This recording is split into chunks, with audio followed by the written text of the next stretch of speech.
the smell test for me because they'd supplied drones even before the war and so on. So I went to look into it, and basically this was a representative of the Defense Ministry Intelligence Directorate who said that they did not have any evidence of new shipments of weapons to Russia, but this does not mean that Iran is not going to or has not in the past. We do know that they've been in talks, and there was apparently a deal where Iranians would help Russians build Iranian weapons inside of Russia. Of course, different actions by the West and by the Americans to cut down or to stop the transfer of components and things like that. That's been ongoing. So, question of what the capability is. But the headline here is a bit misleading, where it says Iran has stopped supplying weapons to Russia. I don't think that's true. It's the quote from the government official says that they just don't have evidence of new shipments. So I just want to highlight that. Matt, go ahead. And we all know the Iranians always tell the truth, right? Exactly. Yeah. Matt, go ahead. Yes. By bombing that civilian hospital and killing that young boy on that bike. That's another case of genocide against Putin. And that's my comment. That's what I had to say. And it's just fact. It's just plain genocide that he's doing against those Ukrainian people. By bombing civilians, hospitals, the residential areas, their businesses. It's all genocide. And it's just one another nick in the barrel for Putin, and he's going to pay the prices when this war is over with. Which I hopefully this war will be over long before springtime. Because as far as I'm concerned, I don't think the Russians are going to get killed by gunfire. They're going to freeze to death before anything else. And I hate to say this, but I hope they freeze to death because that's what they get. That's what they deserve, every one of them. And they'll get it. People are taking it, I think, a little too, they're not being serious when they realize the effects of the winter on such unprepared people. They'll be struggling to keep warm to live, let alone being able to prepare to, shake out to conduct an attack. And you can't rely on the Wagner goons forever. They're going to be hatred. They're losing thousands in the last 2 weeks alone, taking little villages around Bakhmut. And even if the Ukrainians wanted to withdraw from Bakhmut, there are other defensive lines. The Russians are just going to get pummeled. So we're seeing it. We're seeing it happening right now. The Ukrainians are also using a lot of technology in Bakhmut in order to not have to engage the Russians close quarters.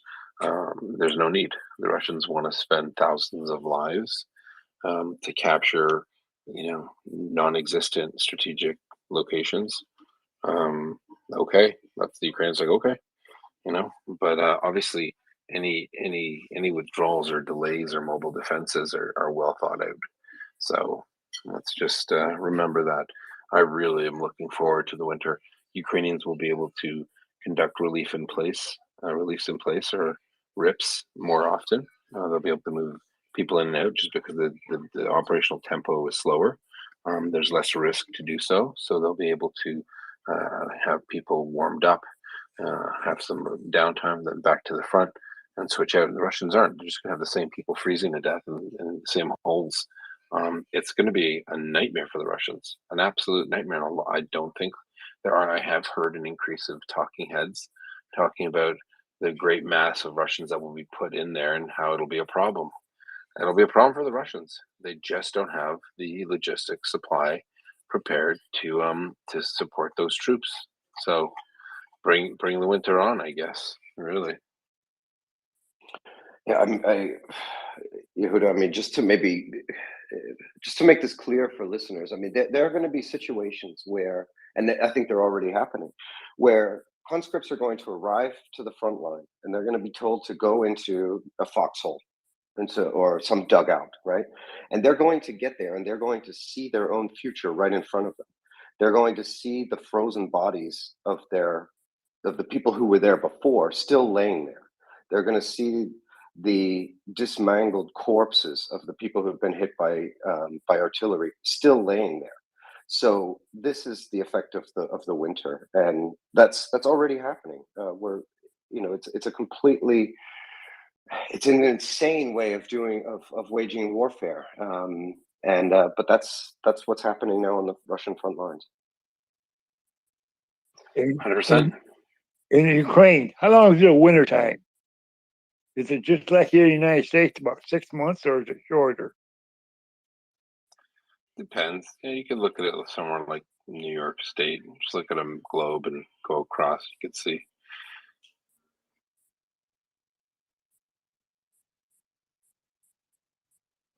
I'd say 4 months of really unbearable weather probably to fight in. I think 4 months of super cold weather. I mean, for us in Canada now, it's November 30th, December 1st. It's between 3 degrees and 10 degrees. That's not crazy at all for us, at least. Hell, I wore shorts yesterday. All right, Nancy, go ahead. Yeah, I'll offer up one bit of lighter news as well, too, to kind of offset some of the grim moments, because there's the cold is good for, of course, hopefully freezing many, many Russian soldiers to death. And it's also good for planting bulbed flowers for the spring. And one of the things that the Netherlands did in the beginning of November was coordinate with Ukrainian schools to start a Flowers for School program. And the approach is that the Netherlands would send bulbed plants, tulips, lilies, and primroses in particular, to schools that qualified, basically did a drive and said, yeah, we'll plant these and beautify our school grounds. And the Ukrainian schools started getting those bulbs this week and have been planting. And I think there's a couple of schools, at least I've been kind of checking the tweets and also checking the local news stories. And it sounds like one of the challenges is that they didn't come labeled. So hopefully the kids have a good understanding of what the difference between a tulip bulb and a lily bulb or a primrose bulb looks like. I know I don't. That should make their competition interesting, because their goal is in the spring, when all those flowers have bloomed, that the schools will take photographs of those, send those back to the Flowers for School project in the Netherlands, and they'll have a competition for the best beautification based on that team effort. So I just thought that was pretty cool. And in and amongst all of the horrible things that happen in winter, there's still life and beauty waiting in the wings for the spring. Thanks for that nice piece of news, Nancy. That sounds like a fun and interesting program for the kids. I love it.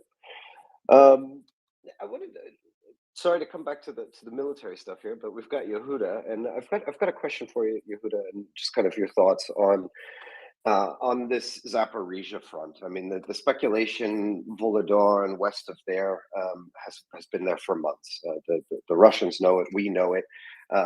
We can draw out range arcs just as well as they can, looking at, okay, what does it take to interdict the rail line to the road line on the coast, and as long as the Kerch Bridge is still not fully functional, the implications to the supply chain there, or to the logistics network. What are your thoughts there on Zaporizhia? Is this all just going to stay talk, or is it really a focus for main effort in the future? Well, I mean, I think there are other factors. What's the trigger for counteroffensive there? And that would be obviously a substantial Ukrainian force on the east bank of the Dnipro. So you're going to have Ukrainians in force going east along the trace, going through a Russian disruption zone meant to slow down and attrit the Ukrainians. And then when the Ukrainians are close enough to Melitopol, I suspect that's when you'll see a large counteroffensive from Zaporizhia. I suspect the Russians will have thinned out by then. I suspect they'll have given up the nuclear power plant for obvious reasons. And I think that Ukrainians are being smart. They're not showing their hand. They're not becoming decisively engaged when there's no reason. They need to have the main effort. I think the main effort will be Ukrainians moving east across pretty much open lowlands towards Melitopol and the approaches to Crimea, where they'll establish, I suspect, a guard to basically effectively stop any Russians coming out of Crimea. I think they'll take care of the Kerch Bridge, very terminal fix there. They'll it will not be a thing anymore. And then I suspect when they have that guard up, they're going to push through to Mariupol and then circle back around the Wagner and Russian forces in Donbass so they can effect an attack on the Donbass from the northwest and from the south, all while leaving Crimea isolated by guarding the approaches from it. So not yet. It depends. Is the main effort in total? No, it's part of the main effort, but we're going to see that play out when the Ukrainians are usually pretty smart at shaping the enemy, attriting them, and there's no need to engage in an open space there. That amount of those amounts of Russian battle groups, BTGs hanging out, but they're going to want to thin out and remove themselves because they're just not in a good spot. That's my take on it, Charles. Yeah, thanks a lot, Yehuda. Yeah, I think it's been interesting on the space. To some people, of course, a lot of people are getting impatient, I would say, and talking about, well, just because there's nothing happening right now, at least that we can see, everything is still in place. All of the planning is still ongoing, and there's no reason necessarily. I think we agree that it's actually a bad moment right now to start an offensive, both because of the terrain and the conditions, but also, the next several weeks will degrade Russian forces more than they will degrade Ukrainian ones, right? Yeah, no, I don't think people should be worried about it, or they shouldn't even, be thinking what's going on. I mean, people said that here. Oh, Kherson, they're not gonna. What's going on? So long. Ukrainians have no interest to lose more men than they have to, right? So they have no interest. When they can see that they continue to be able to effectively attrit the enemy, when they see that they're able to degrade them and have them, thin out and leave and go to different places, when they realize that they're able to, hit them in the rear via like deep fires, fighting the deep battle. So when they do, pull that trigger and conduct this counteroffensive, they want all the advantages that they can get, and not some of them, not most of them, but all of them. So we saw that we're having a lot of AARs, interceptions of Russian communications from senior staff who were in Livan, and in the north, in that shaping. A lot of that had to do with holes in the Russian defensive line that they sent to Kherson, but the Russians had no idea what was going on. The brigade commanders weren't telling people up top what was going on. Brigade commanders weren't telling their company commanders or the battalion commanders what was going on. So Ukrainians want to take advantage, I suspect, of those breakdowns. And so the more they keep the Russians guessing, the colder the Russians get, the more difficult it is to resupply. The psyops, the psychological operations they'll conduct with their surrender hotlines. Let them sweat it out. The Russians are the ones who are there to prove something, right? They're the ones who have to hold ground. They're the ones that are invading Ukraine. So Ukraine's under no obligation to let them, hit them when it's not convenient for them. So they're going to keep. We saw they could have taken Kherson city when they took the first half of the northern part of Kherson, the AO west of the Dnipro. They could have pushed, but they didn't. They cut it in half on purpose, and they pushed the remnants of those forces in that part of the battle space. They pushed them, and they kettled them pretty much in Kherson City. And then, you know, when the Russians did start withdrawing for about a month, the Ukrainians said, "Okay, that's less. Those are less Russians to engage near Kherson." They probably figured that they wanted to, retain, the city, not retain in the mission task verb sense, but they wanted to ensure that as much of the city wasn't destroyed. So the more Russians they got out of there, the better. And sure enough, they just flew into Kherson within, I don't know, hours. And they were so quick that they overwhelmed Russian defenses around Kherson to the north on the highway there along the river, and then to the southwest, that they were able to actually fix Russian forces on the east bank of the river. So in other words, I suspect the Russians figured that their forces could hold off the Ukrainian advance so they can get far away from the river, so as they wouldn't be engaged with Ukrainian artillery.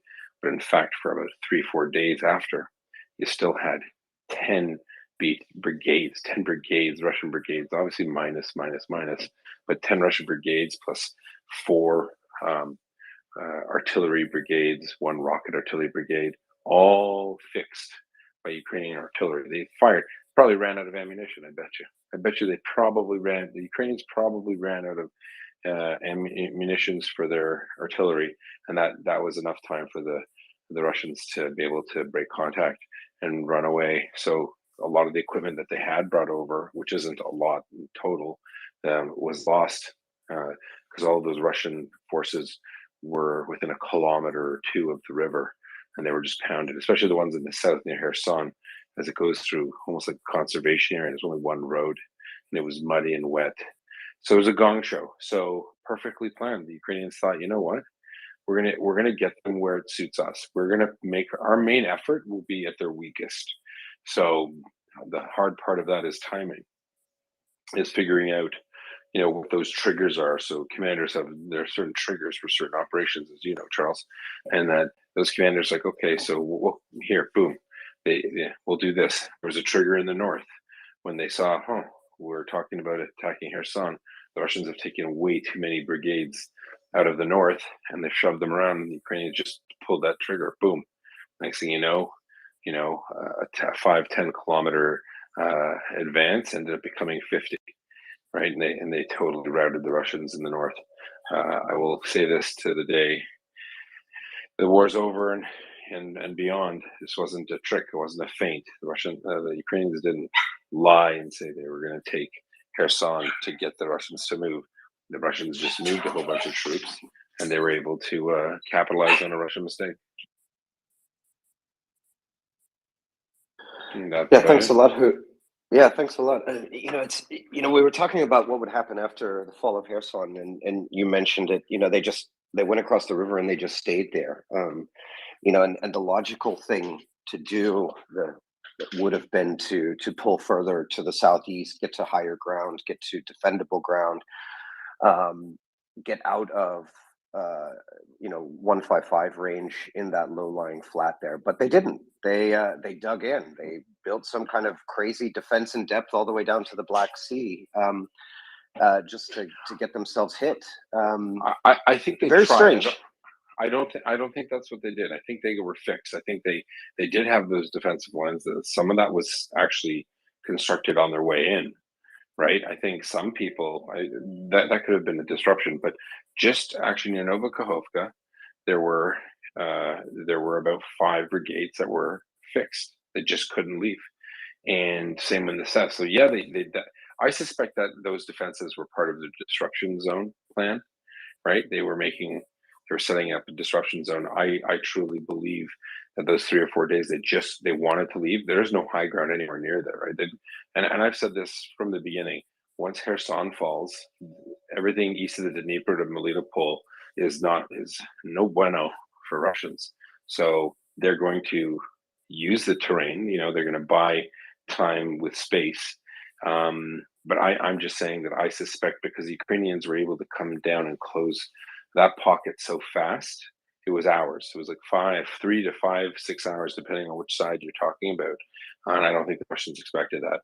I think the Russians wanted to be, as you said, out of range of 155 before the Ukrainians got to the city proper. I really believe that it was just the Ukrainians got there way too fast for the Russians, because they left, right? They had staging areas, and they were already building defenses all around Melitopol that wouldn't make sense with the troops that they had in that area. And I assume that they meant for the bulk of those forces to be withdrawing to Melitopol, and they just got caught with their pants down and couldn't get out fast enough. But I mean, yes, they did. That doesn't mean they're not going to have set up defensive positions, right, Charles? They're going to have, CDETs here, CDETs there, with the aim of slowing down a Ukrainian advance or limiting their recce. They could be using them to interdict Ukrainian reconnaissance. For our friends listening, it means, smaller mobile units that don't want to be engaged.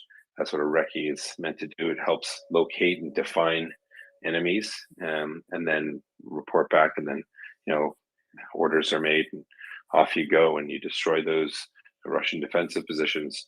And I suspect the Russians just figured they were going to do that all the way to Melitopol, and hopefully slow down, or more importantly, destroy Ukrainian equipment and personnel on the way to Melitopol to make their job easier. But from what we know, a lot of advanced units, advanced parties, recce, whatnot, engineers, special forces have already, almost immediately were on the other side. That's pretty daring, but it means that those commanders, Ukrainian commanders, assessed that the Russians were so poorly situated, that the Russians were so disorganized, and that things were going so poorly for the Russians that they couldn't get onto the other side and do a lot of locating and finding of their enemy. So it worked out well, but I definitely think that any Russian position that's east of the Dnipro and west of Melitopol is part of their disruption plan. How to slow down the Ukrainians? I don't think it'll work. I'm just saying that's what I suspect. And if you look at the pockets of where the Russians are, it seems to be pretty much what they're doing. That's my take on it, Charles. Yeah, it makes a lot of sense. Yeah, and it was interesting to see them sort of just. I think I said once that they just seem to be wandering around southern Kherson province, oblast. It wasn't really any rhyme or reason to it. It was just sort of a horde that had sort of been defeated, disorganized, chaotic, wandering around the southern oblast, kind of everybody looking at each other going, what do we do next? And the Ukrainians just raining artillery on them. Yeah, and especially just on that river. If you look at a map, you look on the other side of the Antonovsky Bridge, and you look at the road that goes through that deep depression, and it's actually I actually said it looks like a conservation site, and then I Googled it, and someone sent me a note, and it was actually like a bird sanctuary. So it's muddy, it's marshland, it's gross, and your vehicles are going to get stuck. You have artillery hitting you. You're all pissed off. I'm willing to bet the farm on the Russians having expected being 50 clicks from the river before the Ukrainians got to the city, and it just didn't happen. And on top of it, they were almost arrayed in like full view in the Novokhovka area. It's you could just look right across from the Ukrainian side, and you're higher up on the Ukrainian side. Oh, what's all Ukrainian? But you know what I mean, on the positions where the Ukrainians were, and they were just pounding them. Good news for them. Exactly. I'm gonna have to pop off for a bit, Charles. So please do take some hands. I'll be back on later. Great, thanks a lot, Yehuda. So finance, and just to remind everybody, if you do have any questions or any topics you'd like to discuss about the Russian invasion of Ukraine or the genocide against the Ukrainian people, please go ahead and click the request button in the lower left-hand corner, and we'll try to bring you up. We don't bite. Charles, remind them of the website that they can go subscribe to the newsletter, follow the MriyaReport handle, please, and our wonderful, gracious hosts. And if you like our Hi Marzica, go ahead and retweet it. Let the world know there's a new holiday in town. And thanks a lot. Yeah, we'll light one candle a day. Yeah, please retweet and check out MriyaReport.org. We're a completely volunteer group here. Finance, Yehuda, Charles, Anda, Colby, anyone who's a speaker or a host on the space, we do not take anything for our work here. We're all just dedicated to one goal only, and that is to help those in Ukraine defend our freedom and defend our way of life. That's what we're here for. And by doing that, we do that by discussing the topics, the news, countering disinformation, helping understand the context of what we're seeing. We go into everything: military, political, economic. We've got finance here. He's the money guy. It's in his name. We've got Carlos. Carlos is his call sign. That tells you a little bit about what he's here for. Tells us everything about air defense, airplanes, shooting missiles from airplanes. I don't understand what he did. I don't understand what he does, but he explains it to me nearly every day on this space. We've got Anda, our representative observer in Romania, who knows all things Eastern Europe and can explain to all of us what it's like to deal with the Russian threat. And let's go to Matt.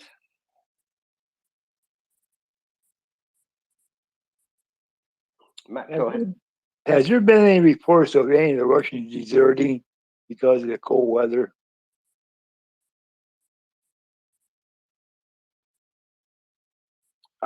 Yes. So I think, how do I say? I haven't seen the mass desertion, mass surrender news, talking about hundreds of guys at one time. But there are certainly reports around Russian Telegram and also from the Ukrainian side about people surrendering and deserting the forces.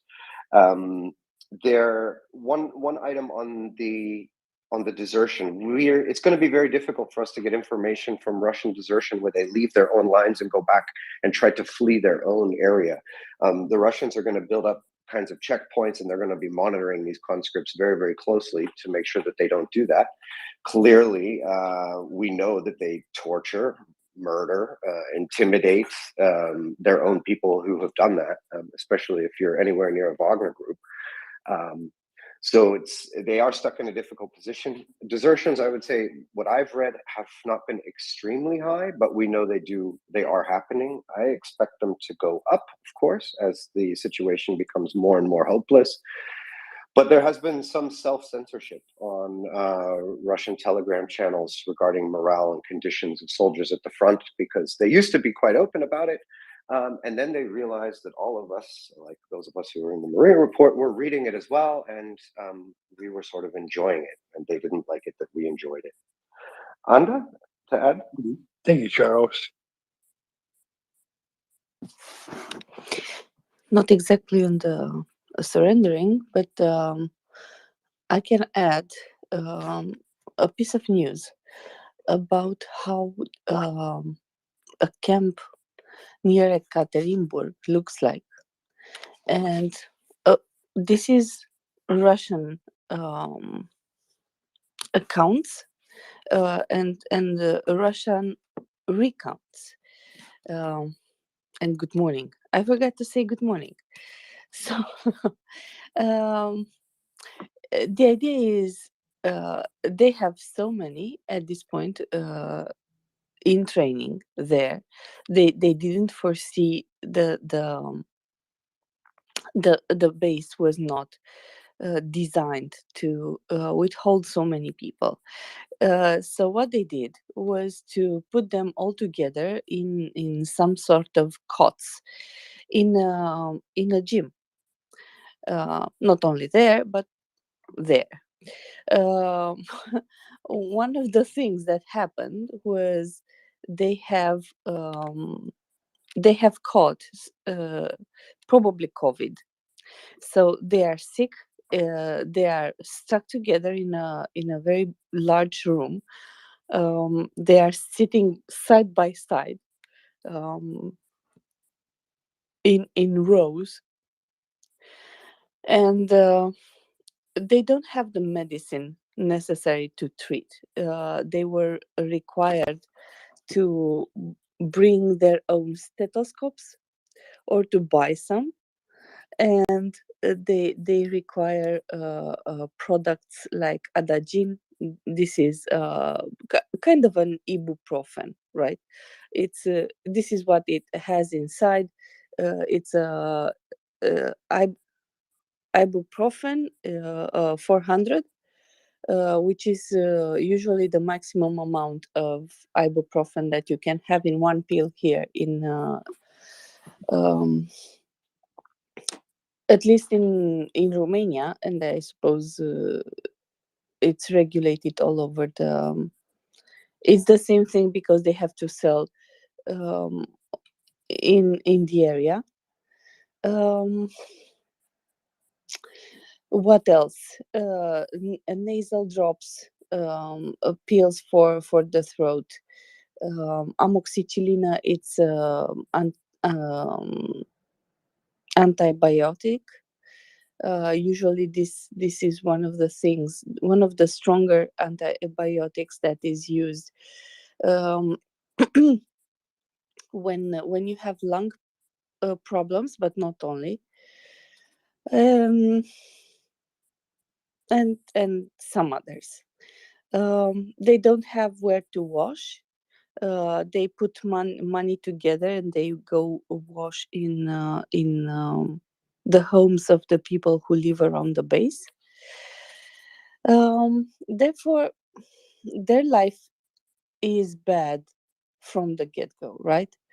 Um, uh, one other thing that happened there is that they have, so some people died, right? um, um, some people died, um, uh, like three from probably 300. And what I see there, at least um, when the picture broke out, they also have a lice outbreak, which is also very annoying because they spread, right? They spread and they don't, um, in cleaner environments, um, lice usually stick to the head, right? In For people or for um, I don't know if they are you are familiar in US, for example, or in Germany with such events, but um, usually, at least at school and for kids, when this happens, very rarely, um, they they stick to children's head. So you can find them in their hair. Um, what happens when things go bad in such um, a close proximity, many people in close proximity living in the same environment, in the same room, is that they spread to clothes, they spread to the cots you are um, sleeping on, and it's very very hard to get rid of them, right? It's really hard to get rid of them, and it's really annoying for everyone who contacts that.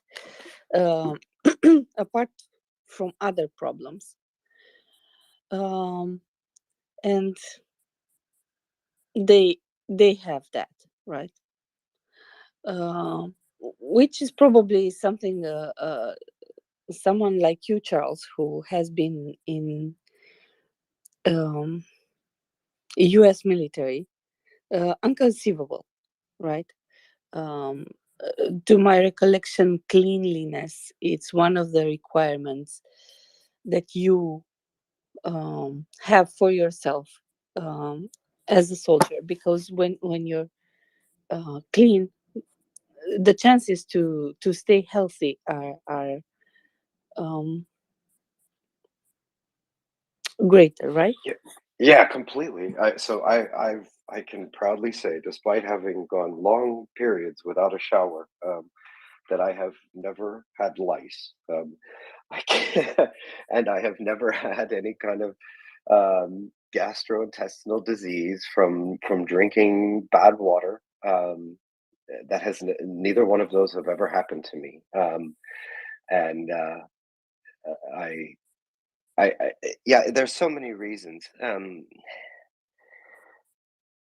We've talked about the elements. You know, um, we all understand that um, that when you're in a front line, when you're in some kind of combat, your body is going under lots of stressors at once. You may be suffering from low levels of dehydration, of low levels of malnutrition, of certainly sleep deprivation. Obviously, you're under extreme stress. You're going to get things like small cuts. If you're dealing with lice, for example, you may have the issue of you are, you may be scratching open wounds. These little things are going to happen, and hygiene. And we're not talking here, smelling great, but basic hygiene um, is really crucial for making it so your situation does not get worse.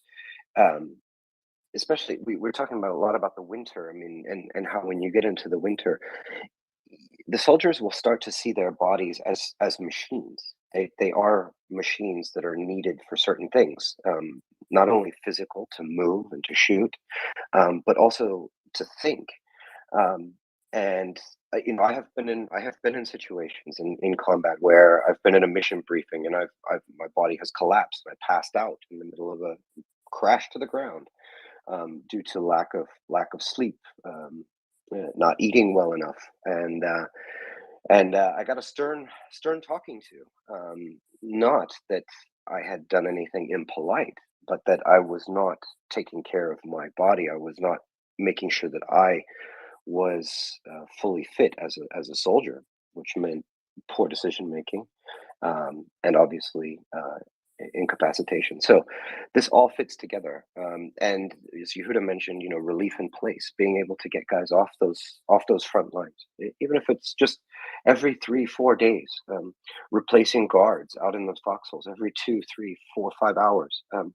This is all stuff to keep the force sharp, because the human body will disintegrate.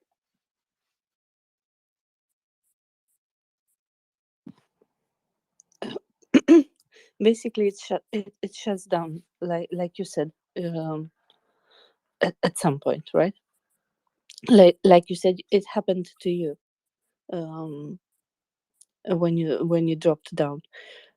It it it tries to hold on to um, basic life functions. DFA,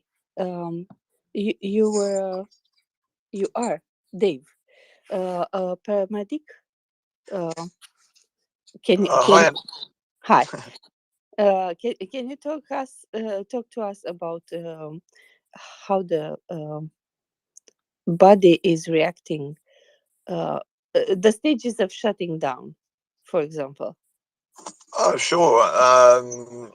In response to cold, was it, In response or to cold. malnutrition and the whole Yes. thing? Yes. Yeah. So I suppose there's a bunch of different sort of things um, that endanger individuals. So there's flat out environmental exposure. There's exposure to a multitude of minor injuries that I just heard someone reference, any one of which, when you have a break in skin integrity and left untreated and unmanaged, can lead to sepsis. Sepsis itself is a life-threatening life-threatening condition that starts with the local infection, and you hear people describing infection as having gone to the blood, or what they're describing as sepsis, and it sets off this whole inflammatory cascade, part of which is making the blood vessels more porous and more leaky. So the fluid part of your blood volume leaches out into the surrounding tissues, other than being in the bloodstream, and supporting adequate blood pressure and therefore perfusion of your vital organs. And what then ends up happening is this global at a cellular level lack of oxygen, and you get what's referred to as multi-organ system failure. Now, the only way around multi-organ system failure is to provide adequate sort of treatment of the root cause, which would include cleaning of the wounds and debridement of the wounds and that whole regime, appropriate antibiotic cover, and appropriate organ cover, organ support as well. So we're talking about fluid resuscitation, we're talking about specific medications that compress the blood vessels and support adequate blood pressure in the vital organs. But even then, sepsis kills plenty of people in modern Western medical facilities. So when you get to that point where you're having other organs affected through lack of blood supply because of the nature of the beast, I suppose, then you're in all sorts of trouble. And those guys certainly don't have access to that degree of care on the front lines. So once that whole process starts, they're essentially screwed. I was going to give you some more detail on the COVID situation as well, if you would like, in Russia. Yes, please. So the Reuters website, I mean, they note that that Russia has stopped updating its statistics a little while ago, and for the most part, adequacy of vaccination is determined to be at a minimum of 2 doses of appropriate vaccine. There had been some doubts as to the efficacy of the Russian developed vaccine, so there's that question. The other issues here are that at the moment, well, at the last count, Reuters considered that 58.6% of the Russian population had 2 vaccines. Now, in the West and with the various sort of variants or iterations of the COVID virus, we for the most part think of 3 and 4 jabs as being gold standard, and even then, depending on the new variant you're exposed to and so on, that's no guarantee you won't become ill. I think another significant consideration here is that whilst they're saying 58.6 at 2 doses, which already we think is not really adequate, the other significant point here is that you can almost be certain that Russians are in and around major population centres have better access to treatment than those in regional and rural centres. And if you think about the disproportionate representation of ethnic minorities who are both in the military, anyway, and or who have been mobilised, drafted, and sent to the front, I'm pretty sure that the percentage of that population who've had at least 2 doses would be significantly less than that 58.6%, which we think is wholly inadequate anyway. So then, to your point about, or your discussion points about COVID management in the barracks, and you described, effectively these people being hotboxed together, you can be pretty sure that the viral load that is present in that sort of situation is significant, and viral load is closely associated with the severity of disease. And you can be certain that that whatever variant it is, and typically as the variants evolve, they become less severe but more easily spread, which is the very nature of viral evolution. So, you know, you can be pretty sure that whatever variant it is going to find some very vulnerable people with their unmanaged hypertension or high blood pressure, with their unmanaged liver impairment from their drinking, etc., etc., with their unmanaged or poorly managed diabetes, for example. When you look at all those fat bellies in some of these older conscripts, and you can be sure that there's an ample dosage of or an ample amount of type 2 diabetes in that population as well.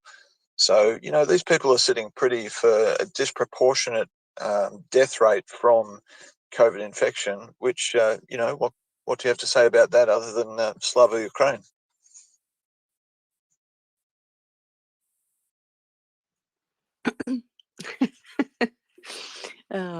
Heroyam Slava.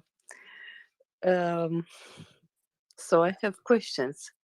Maybe just, You can I just yes. add one thing, Anda, before we go into the question?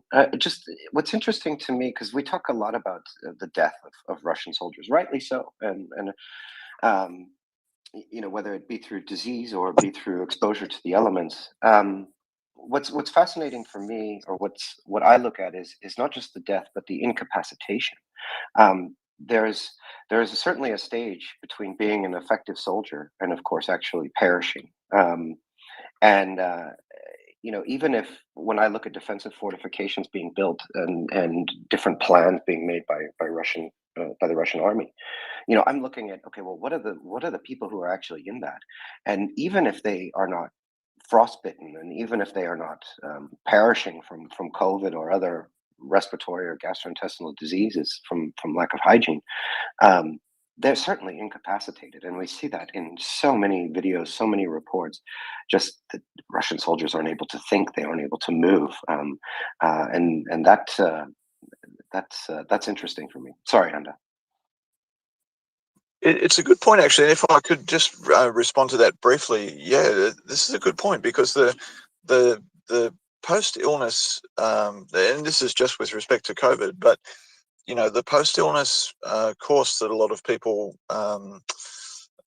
suffer from is a significantly reduced respiratory capacity and a significantly reduced work capacity, like, you know, physical work. So their aerobic capacity, their muscular strength, their capacity for clear thought, and so on. You know, you add all those other stressors with diet and cold exposure and so on, and these are compounding problems that that just make it so much easier to be either shot in the head or you know, or blown up or whatever in that setting, and certainly makes you a non-productive member of their armed forces.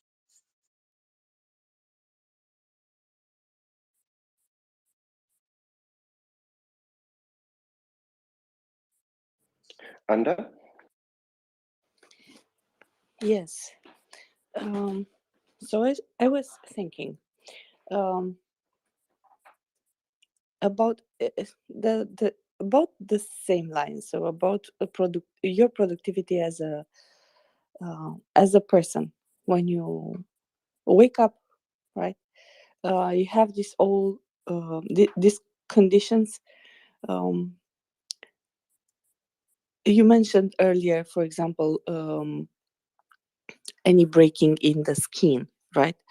And naturally, the first thing that we think about is, for example, a wound.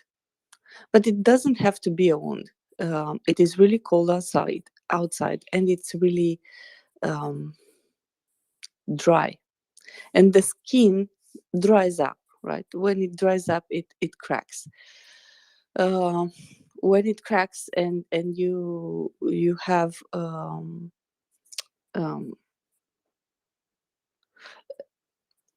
basically there is the place where infections at skin level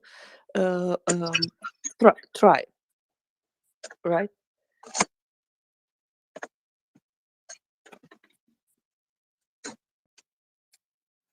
I think he's hot micing me. Uh, um, so this is the one of the things that from which wounds, real wounds, can start from basically from nothing, from dehydration and bad weather.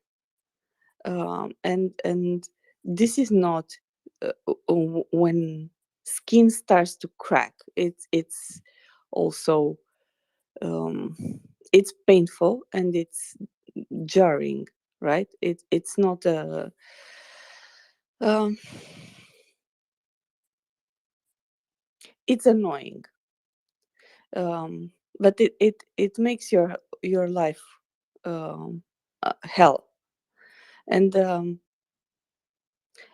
for example, I don't think anyone takes care about how and if they are very well hydrated.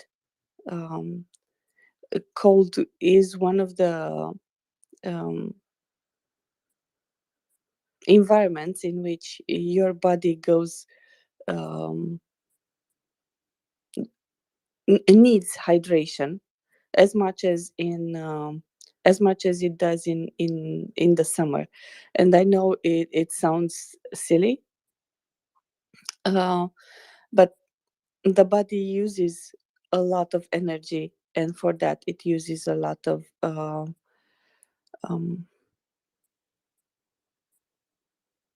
well, a lot of the water you ingested at some point, if you ingested, because um,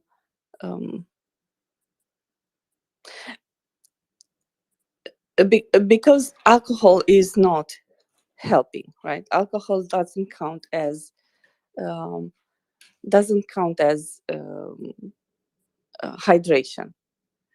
Um, it makes you feel momentarily warm, but it actually, I think you explained it to us, uh, Dave, some days ago, I a week.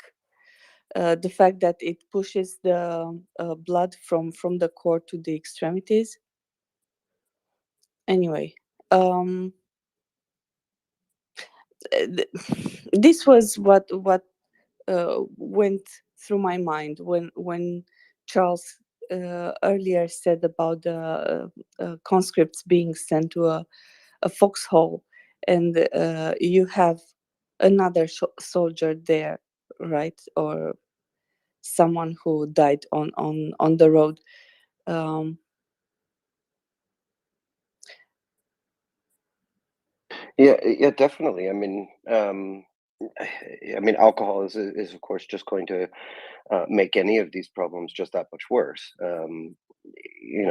This is not helpful at all. But they're going to use alcohol for various reasons, due to pre-existing addiction, cultural aspects, the false feeling of warmth it gives them, and also to basically self-medicate any kind of mental health issues they may have. So um, there's a reason why when the United States Army, when U.S. Armed Forces deploy, alcohol is forbidden. Um, you do not drink alcohol if you're in the U.S. Armed Forces. There are other armies where they do allow it, but it's strictly rationed. But yeah, when you see Russian soldiers looting liquor shops in Melitopol, yeah, I understand. I can see what they're doing, and unfortunately, they don't understand that they're just making themselves worse. Yeah, 100%. Alcohol, I mean, it does all sorts of bad things as you've described, and it increases the dilation of the blood vessels out in the peripheries and like on the surface of your skin, for example, and your extremities, but which means that your body exchanges heat with the environment much more easily, so it worsens hypothermia. And you're quite right about your discussion about skin integrity. It doesn't matter how you break the integrity, whether it's through a gaping wound, whether it's through a small cut or a series of small cuts or an abrasion, or the cracking that you get with frostbite and those sort of pre-frostbite sort of syndromes. It's all bad, and it's if you back that up with a lack of basic hygiene, then you're really providing a very opportune environment for bacterial ingress and infection, and it all starts somewhere. I mean, the body's immune system is a remarkable thing, of course, and a lot of that infection, especially in a young, healthy person, as a well-fed, someone with a good nutritional status, your own immune system goes a long way to defeating that a lot of the time. But there's so many compounding factors here that, a lot of these guys will be predisposed to some significant problems. And, we've heard the military boffins here before talk about the importance of foot care and so on for soldiers, and what they probably rightly presume to be the lack of that basic fieldcraft practice amongst the Russians. And I'm sure that they're spot on.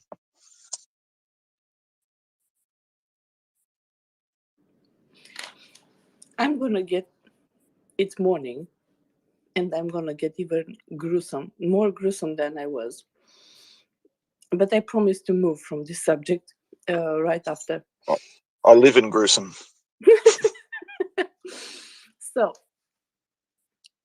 one of the things that happen on the front lines at this point for Russia is that they don't take care of their dead.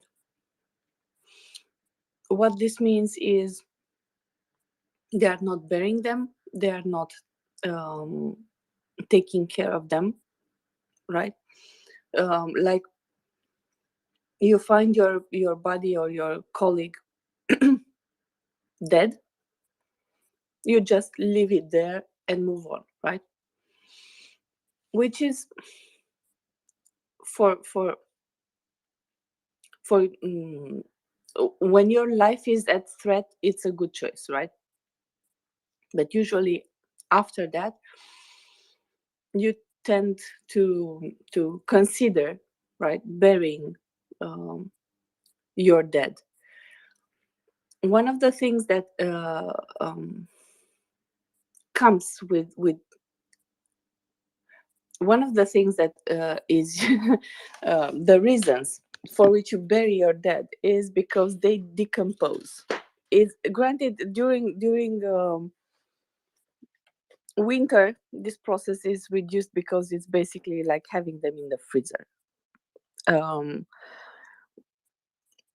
But it's not stopped, right?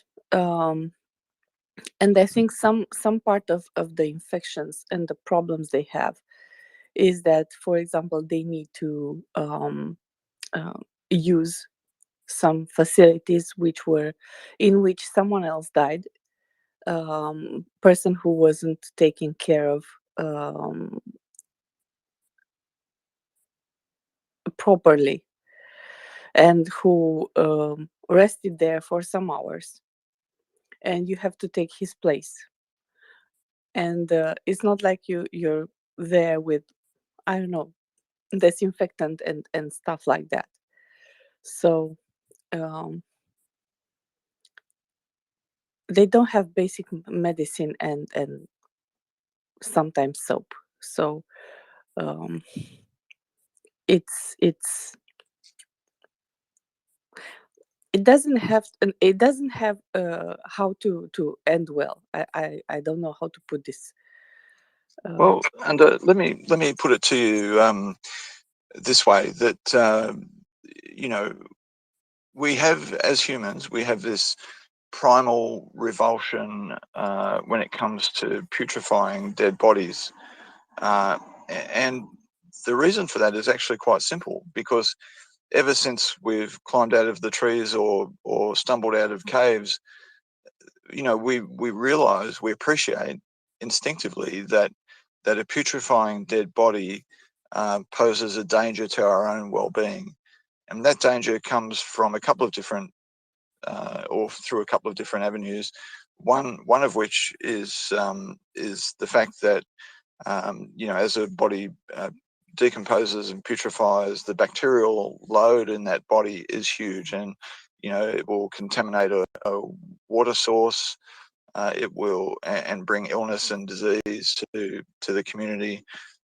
It will bring scavengers like scavenging animals, which pose a danger themselves to the rest of the clan or tribe. And handling them will often result in transmission of illness as well because of the bacterial load. So we have this very well established, and for good reason, aversion to putrefying dead bodies. And in fact, when you think about some cultures whose sort of ancestral forebears were in quite rocky places where burial and burial for that matter is a natural instinctive response to those threats. They also do their thing with fire. So these traditions of cremation come from that as well. So when you burn the body well enough, then you kill the bacterial load that goes along with it. So these are very primal sort of things that humans have dealt with since humans became humans, frankly. And so that's to say, when all of this stuff, and you're right, the cold is in their favor at the moment, but when all of this stuff is not being managed by the Russians, then there's significant risk to them from exactly that. And again, it's a shame that all these young people's lives have been taken in this way, and many of them didn't choose that. But we're beyond that now, aren't we? They are the enemy, and Slava Ukraine. Definitely, Haram Slava. And maybe just one thing to add on this. There is one item in winter which will actually improve health and well-being, and that is the lack of insects, especially flies, mosquitoes, because those things will mostly not survive unless they're in some kind of warmed area like a bunker or something like that. The transmission of that bacteria will be less, but just as DFA said, yeah, there is this primal instinct, and there is an instinctual element to the smell. I will say that it is never a smell that someone can get used to, and that's why then they're buried or cremated, and then you get into of course rituals of what are the value of a human life, and we saw it in the Russian side how they they took them to the landfill and attempted to burn them there.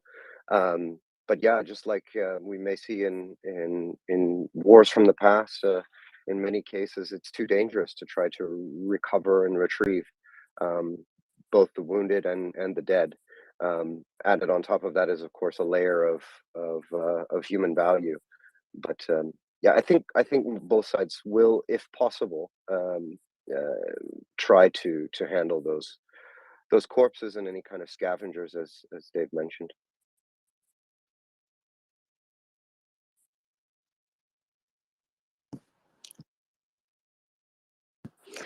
Guys, I've got to shoot through, but thanks so much for the opportunity to talk about one of the few things I know something about in this space. So thanks. Thank you. With us, I know many people avoid them in discussion, and it's not a pretty sight or a pretty topic, but I think it's relevant for our understanding what's happening on the front lines and what is the environment in which the soldiers actually fight in. So Thank you for coming up and for contributing. Um, Also, not the first time, so thank you. Charles. Yeah, just a change of topic, kind of better news. Well, better. I don't know if it's necessarily better, but I've got refugees, Ukrainian refugees in Western Europe. So good morning to Europe. I hope there's a few listeners still or already this morning, and of course, good evening to everybody on the west coast of North America, and the night owls, of course, who may be in between. So the numbers from the Bundesagentur für Arbeit, so that is basically the Department of Labor here in Germany. 600,000 refugees are currently in Germany receiving public assistance. We call it Hartz IV. That's the name of our welfare system here. What that provides for, just to give you an idea, a single adult will receive 450 euros per month, as well as rent and heating costs are covered. So that gives you an idea. Then, of course, there are various levels for dependents and families. So 600,000 people in Germany are receiving public assistance. 200,000 of them are children. 120,000 are currently in language courses. 60,000 of, so 10% of that. So if we take away the children, that's 400,000. So yeah, maybe 18% or so are currently employed and are actually paying back into the social welfare system. And currently 190,000 are listed as unemployed. So I know that seems like a small percentage, but when you think about the number of refugees, where they came from, their ability to speak the language and so on, 60,000 employed is actually not bad. So 10% of the total. And of course, we have then a third of all of the refugees living in Germany are children. I can say that I know a couple of them. We've got them in my son's football team or soccer team if you're in the United States. So all the training is now done in English and German mixed. Unfortunately, the only two words I know in Ukrainian are Slava Ukraini. But yeah, so that's some pretty good news here in Germany, that the integration of refugees, I think, is actually going quite well. The public support, obviously, for refugees in Germany is very high, not only at the government level, but also at the community level. And I will say that refugee resettlement processes and programs in Germany have greatly improved since 2015. That was one of the issues that we faced here in 2015, is not having faced any kind of refugee crisis for many, many, many years. The resettlement and support systems were not in place. So the Ukrainian refugees who are coming here now are benefiting from a government and local authorities, as refugee resettlement is done at the county level, actually here in Germany, are much more proficient at it and have greater resources for it. So yeah, so good news. It is good news. I will look for this information, for a similar information in our media in Romania. I believe we had Mila the day before here in the space. She's from Moldova, and she said she will document on the refugees also what's happening there. In Romania, there are 50 schools, 50 Ukrainian schools. So I'm sorry. We had in Romania, we have a Ukrainian community. Prior to we have had a Ukrainian community prior to the invasion, and this community was located in two areas of the country, and they were around 50,000 people. And for them, we have there are in um, um, built and running with teachers and everything, 50 schools for which in which the Ukrainian native population can learn in their own language. And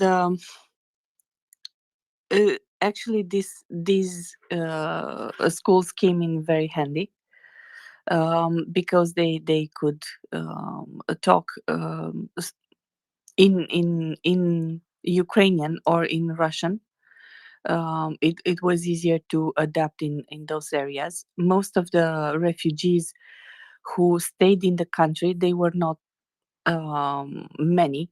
So the estimates I read were that 2.5 million people crossed the borders from Ukraine to Romania. But actually, in the country, we have left something around 85,000 people who decided to stay here and either attend school here or work here and so on and so forth. You can see occasionally you can see on the streets a Ukrainian car in Bucharest, but there are not many. And I think one of the reasons so few left for other countries, so Portugal, France, Holland, the Netherlands, right, Germany,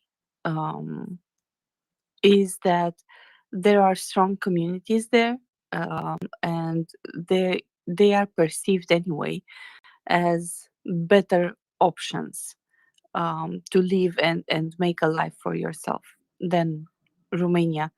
For them, we are our neighbors with goods and with good and bad options, with good and bad. How do you say traits? Um, so I don't think we are the first most desirable country in which they will stay to build a life.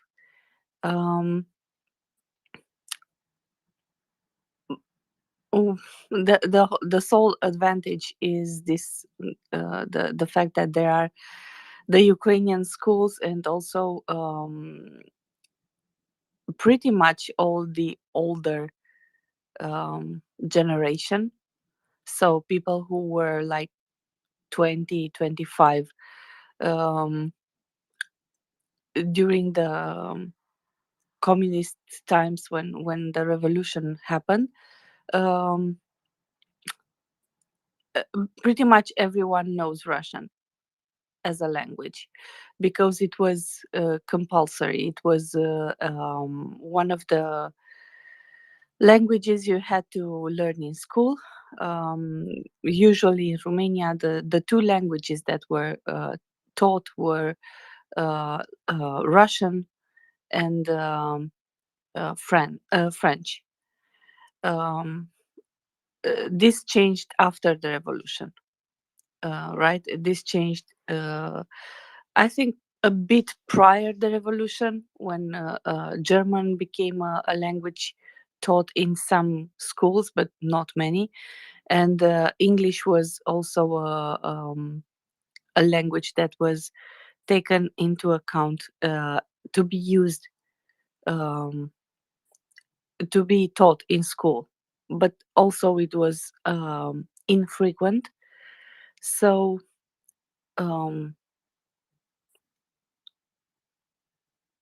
when the first centers in Romania were set up, people who went to help were mostly people who were able to speak in Russian language, because Um, Most of the Ukrainians who come can speak Russian, and it was a common um, denominator, right? Much easier than English, for example, to translate everything in English. So this was what I wanted to add. Um, I had some comments actually from some acquaintances of mine who were like, um, in disbelief. So many Ukrainians passed our borders exactly because if you're not there at the border, if you're in the south, like I am in Bucharest, you don't actually see them crossing. You know, there are centers in the main um, railway station, and also in the airport, where there is more of a frequent encounter, but only because they come and go basically. Most of the Ukrainians who um, enter Romania, they enter just in passing. In Yeah, uh, this was sorry. This was about it. So to add to your point, I don't know what happens in other countries. Mila probably didn't had time to come up and bring us some news on this. But this is what happens here, basically.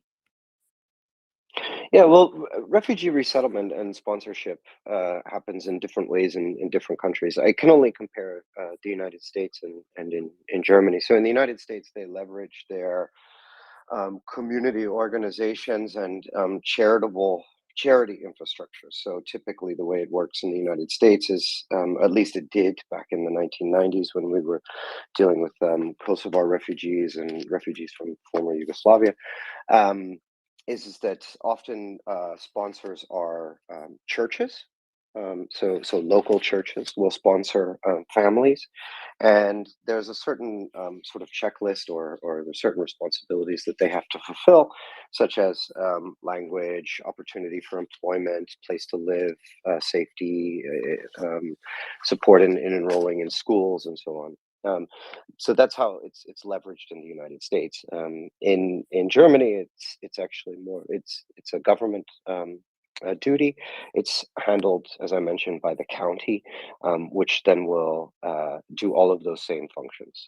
Place to live. They will also have sponsors from the community. So local volunteers who offer to either house or support, but they have to fulfill kind of that same list.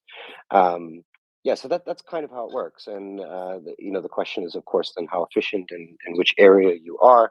In general, it is better for a refugee family to go to a smaller town or smaller city than it is to go to a large city such as Berlin or Hamburg or so on. And this is for a couple of reasons. One is, at least here in Germany, the unemployment rate in smaller towns and cities tends to be much lower. It's easier to find a job. The community is more supportive, um, things like that. So I can remember when we were doing Kosovo refugee resettlement, it was a very interesting thing. We would get sponsorship from, say, for example, churches in Texas in maybe smaller towns, and trying to convince Kosovars to go to there instead of go to New York City. They all wanted to go to New York City, and we were trying to advise them, guys, if you go to New York City, you're going to get lost. You're going to have trouble. If you go to this rural place in Texas, I know that may not be your first choice, but it's going to be closer to the life that you knew, and you will have much stronger support. I think that's somewhat similar here in Germany, but as one thing that is certainly helping the Ukrainian refugees here in Germany is that the education level tends to be quite high. So roughly half of all of the adult refugees who've entered Germany from Ukraine have a university degree, and then another quarter, 27% of them have some kind of technical apprenticeship which is completed. So that certainly helps integration, as well as I mentioned, the lessons learned from 2015 and the integration processes and experience and competency, the integration courses in the schools and so on, certainly help.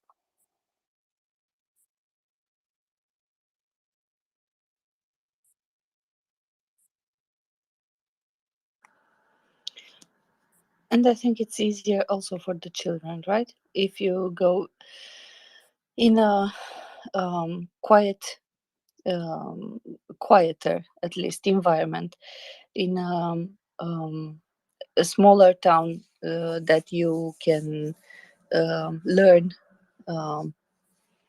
and adapt to it. You can adapt much faster than, for example, if your school or where you live is far away, so you have to take a bunch of underground subway to go from one place to another, exchange lines, figure out where to go, what to do, stuff like that. So when everything is in walking distance and you can go to a school, or you can find a shop or something, probably find other kids, relearn to interact and adapt and integrate. Yeah, so I think it's also easier for the kids from this point of view. But you made some great points, and to some of them I haven't considered them, actually, at all. So thank you for that. Yeah, this is one reason why the German system uses the county level, and that I will say, I mean, one of the downsides, of course, is that is that it may it doesn't give the refugee family a lot of choice in many cases where they go, or any choice at all. But it does sort of distribute the load to ensure that they all receive the right level of support that they need.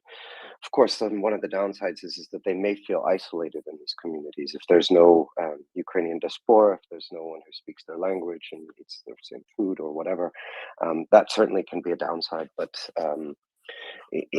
from everything that I've read here, is of course that the Ukrainian refugees do not plan to stay here. They all want to go home. In fact, that's why I think we see messages out of Ukraine from like the mayor of Kyiv or wherever. Please don't come back just yet. It's not safe. Yeah, stay where you are. If you're in Poland, if you're in Germany, wherever you might be, stay where you are for now. Let us get things secure and get some infrastructure running here, and then you can come back and start to rebuild. But of course, they're very anxious to go back and try to resume their lives.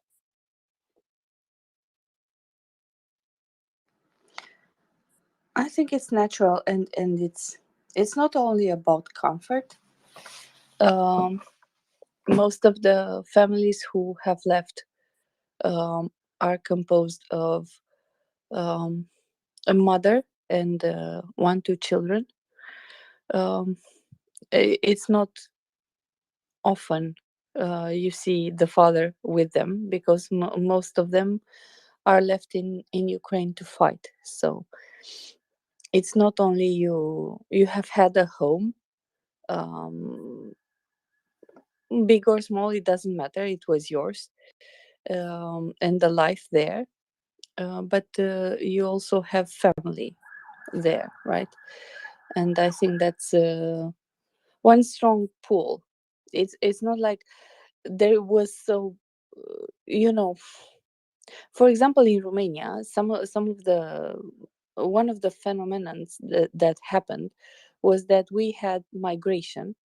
People from Romania left for Western countries during peacetime, and it was like that because people saw better opportunities outside for their jobs, and what they had back home wasn't seen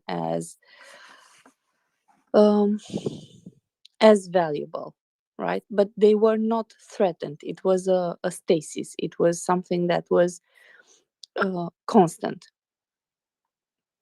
Um, this is not the case for Ukraine, right? They are not leaving their country because um, they are searching for, I don't know, better options to be um, paid in other countries. They are searching for safety for their kids, and this is first and foremost. And uh, happy or not with the environment, um, your kids are safe. I think this is the primary primary care of any parent, um, to acknowledge the to see if his or her kids are safe. After that, you think of, okay, how I make money, where are we going to live, do they have everything they need, blah blah blah. But first they have to be safe. And at this point, with the constant shelling of Ukrainian cities, um, they are not safe in Ukraine. They are not safe in Ukraine. And if you take into consideration that probably 500,000 children are in Russia,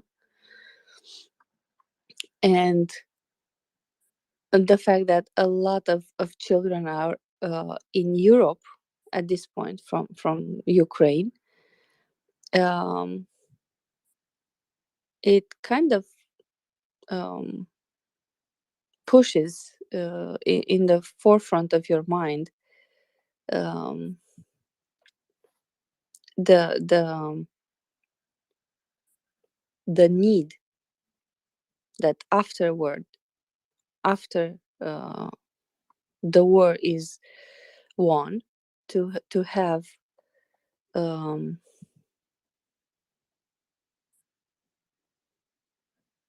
to have um,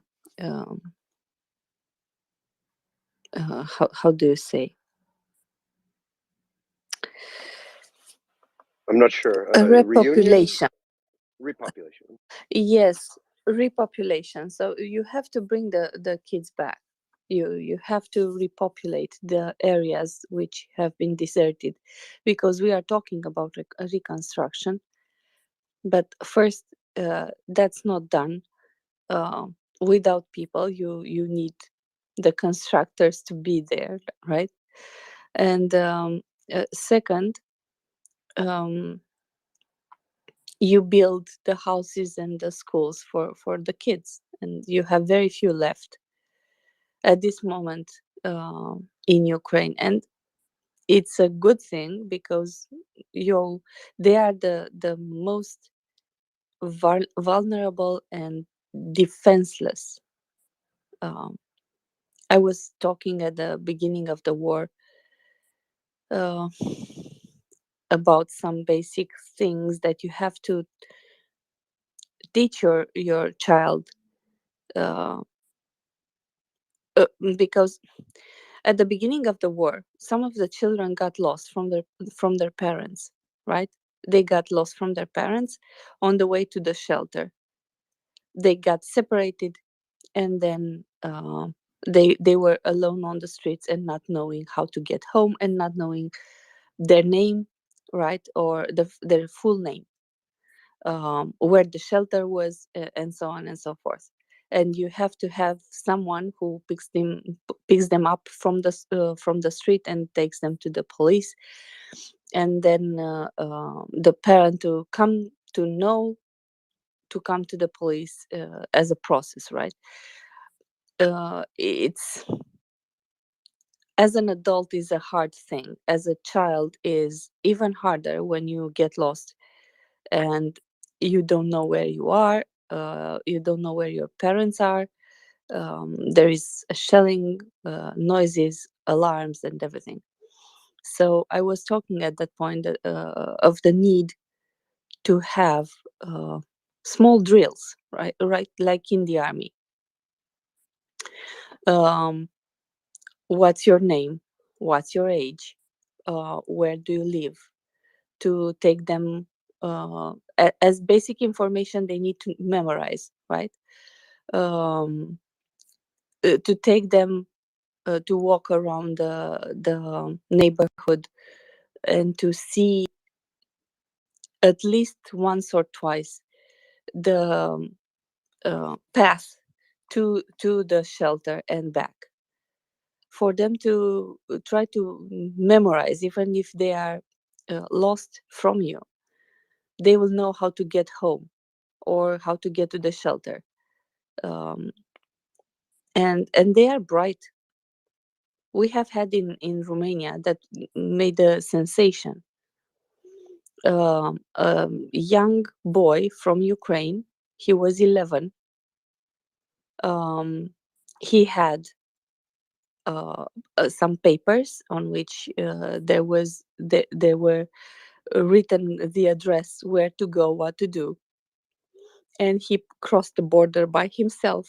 This is how uh, we found out about him, and he was really brave, a really brave and resourceful young man. But in all honesty, you need to give them the tools to um, at least get home. And I think this is one of the things that is disregarded by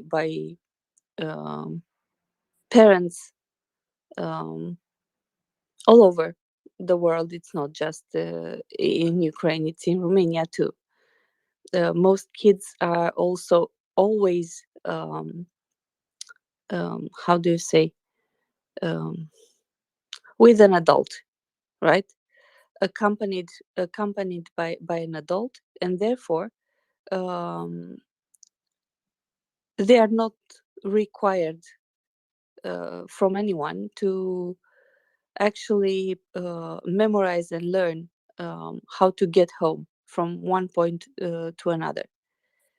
And this is different from the history, because um, if you think about it, 30 not 30, 100 years ago or more, kids were playing outside the house a lot, which meant they explored uh, the the environment, the streets around their house, um, the neighborhood, and therefore it was easier for them to learn by practice how to get home, which we lack today. We go by car. We um, choose a school which is far away from home, and therefore you take him there or her, um, and it comes with a new sorts of other problems. um, Basically, I ranted a lot. I'm sorry. Yeah, no worries. I just wanted to bring up the refugee thing because I mean I also saw an article in the BBC from yesterday, and this article paints kind of doom and gloom. It's almost as if the article itself is written to sort of um, yeah, how do I say? It has been a talking point for many years, especially in Germany, by certain people inside and outside of Germany, to use refugees as a weapon, and including by some of the even EU states, to use refugees as a weapon. And unfortunately, I see this narrative pop up again and again. And so this article that I saw on the BBC, talking about, gets a quote that says we are at an absolute breaking limit, and 1,000 refugees in Berlin sleeping in a tent and so on. These things are not necessarily untrue. They're not necessarily fake, but of course they don't tell the entire story. As I mentioned, larger cities are going to obviously receive more of the refugees at the beginning. They will arrive at the Berlin airport. They will come into the reception centers at the Munich train station. So larger cities are going to be kind of the point of arrival for many refugees. And if we do see increased refugees from the hard winter in Ukraine, okay, then that's when they will arrive. And the there are going to be issues uh, in countries dealing with refugees. That's going to happen, but it's missing the context of, if you look at the overall number and if you look at the processes of integration, you know countries like Germany, they need to work to get the people into the process. And yes, they need to expand capacity. That happens at the county level. It does not happen at the national government level. So I just urge a bit of caution if you're going, because you're going to see these articles come out. We're overwhelmed and we're at the breaking point and we can't handle anymore. And right wing or foreign sources are going to try to exploit that, as they did in 2015 and 2016, into major talking points where it says that German politicians are making decisions because their country is at the breaking point, and they're going to state figures about how many um, attacks of vandalism or potentially even arson are conducted against places where refugees might live. But I think that's missing the entire point here. When you're dealing with 1 million refugees and you have 600,000 of them already in the social system, that yes, that some will turn that into a narrative of, oh, they're a drain on the system. Not necessarily. What that means is that they're in the process. They're in the integration process. So that's kind of why I wanted to bring it up, because when I read articles that say, it's the same old thing I've been hearing for years. Um, Germany's going to collapse under the refugee flood, and this is affecting political decision. For me, that's just a bunch of nonsense. Yes, there are going to be some problems. If you look hard enough, you can go find a situation where integration or housing or whatever, or reception is not the way it should be. But that doesn't mean that the overall system is broken. And I can tell you firsthand that support is very, very high.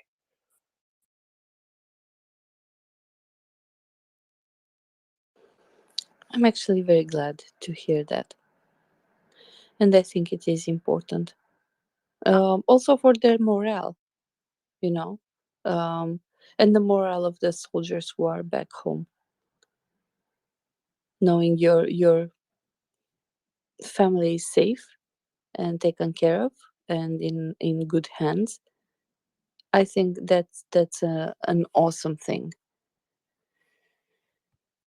So yeah, um, I have, as you read some articles on refugees. I think 2 weeks ago. That's why I could give you some details from what's happening here.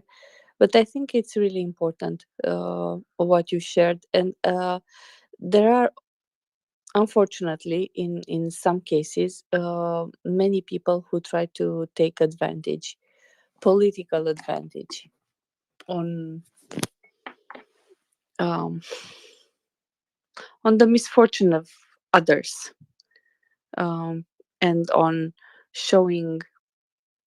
For example, we had here in Romania, and I'm sure it's not always not only here.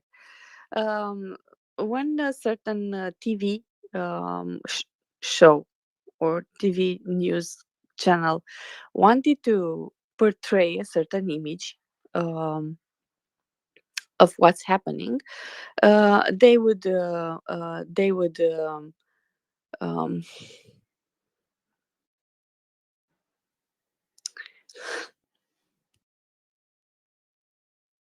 I'm sorry, they would film the said group of people from close by, so in close proximity. And what this happens, this if you film it right, they look a lot.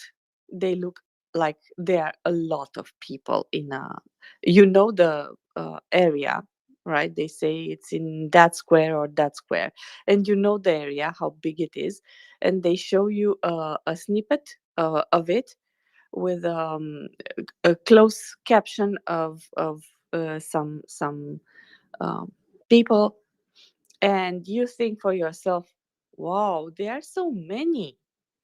Because usually don't Charles, I don't know why, but I and I don't know if you can hear me, but I cannot add you. I don't maybe Herman can. It gives me an error. No, I can't. Hello, Anna. Good morning, Herman. So yes, it worked. Awesome. So this is one of the tricks, right? You can use an optical illusion to make people think there are much more. There is a bigger problem than it actually is. The same thing in the opposite direction. If you want to make it look insignificant, you take a picture of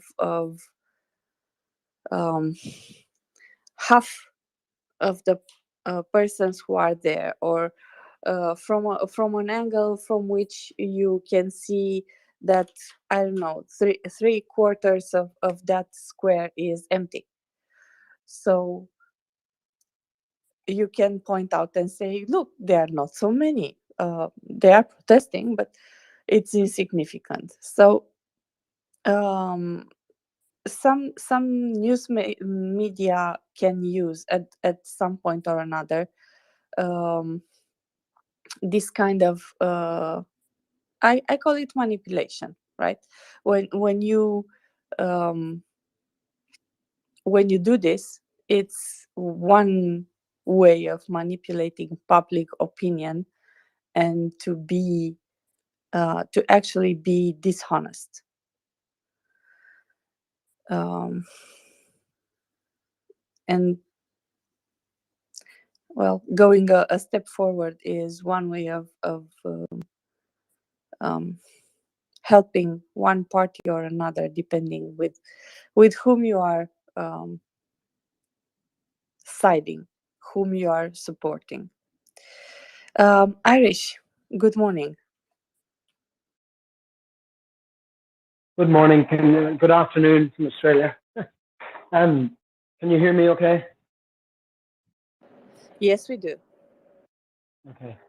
No, just on all that, given the kind of demographics of especially Eastern Europe, the Baltic states and everything, they've lost so much migrants to, the UK, Ireland, Germany, France. Like, are these countries in need of migration, to build up their, countries that have, even Romania and Bulgaria, Hungary, that experience such high loss of their young people? Like, is the biggest danger more that these Ukrainians might never go home again, because of they'll end up too accepted, if there's nothing to go back to, and Eastern Europe, as their GDP increases and,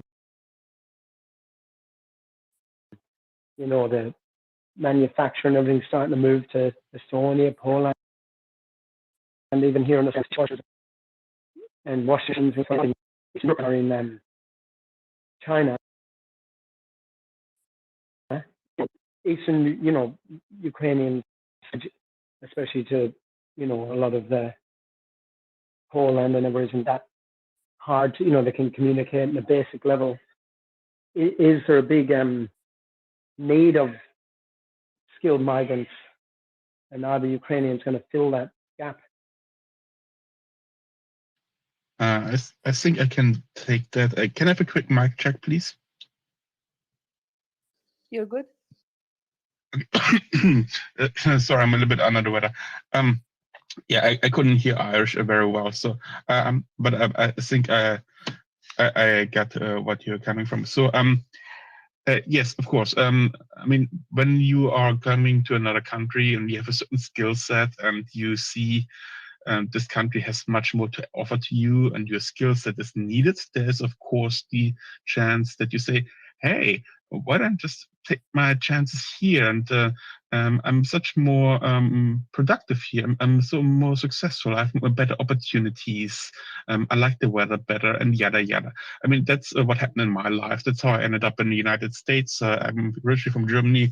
I tried like half a dozen different countries, and at one point I got stuck here. So yeah, that's what happens when you're young and you still have the chances to take opportunities when you don't have a family yet, and you already have a certain skill set that you can bring into the society and moving into. For the Ukrainians that are currently coming to Western Europe or Central Europe, let's say Poland, France, Germany, they have a different background, a different situation. So, of course, it's temporary only. That's what they say, because there's a war. We're just leaving for the war. We're just leaving for the winter. We just need a temporary shelter, and that is perfectly fine. I mean, there's capacities there. I mean, Poland just made capacities like millions of Ukrainians they just took in because they, not because they prepared for that, because they wanted to, and they just made it happen.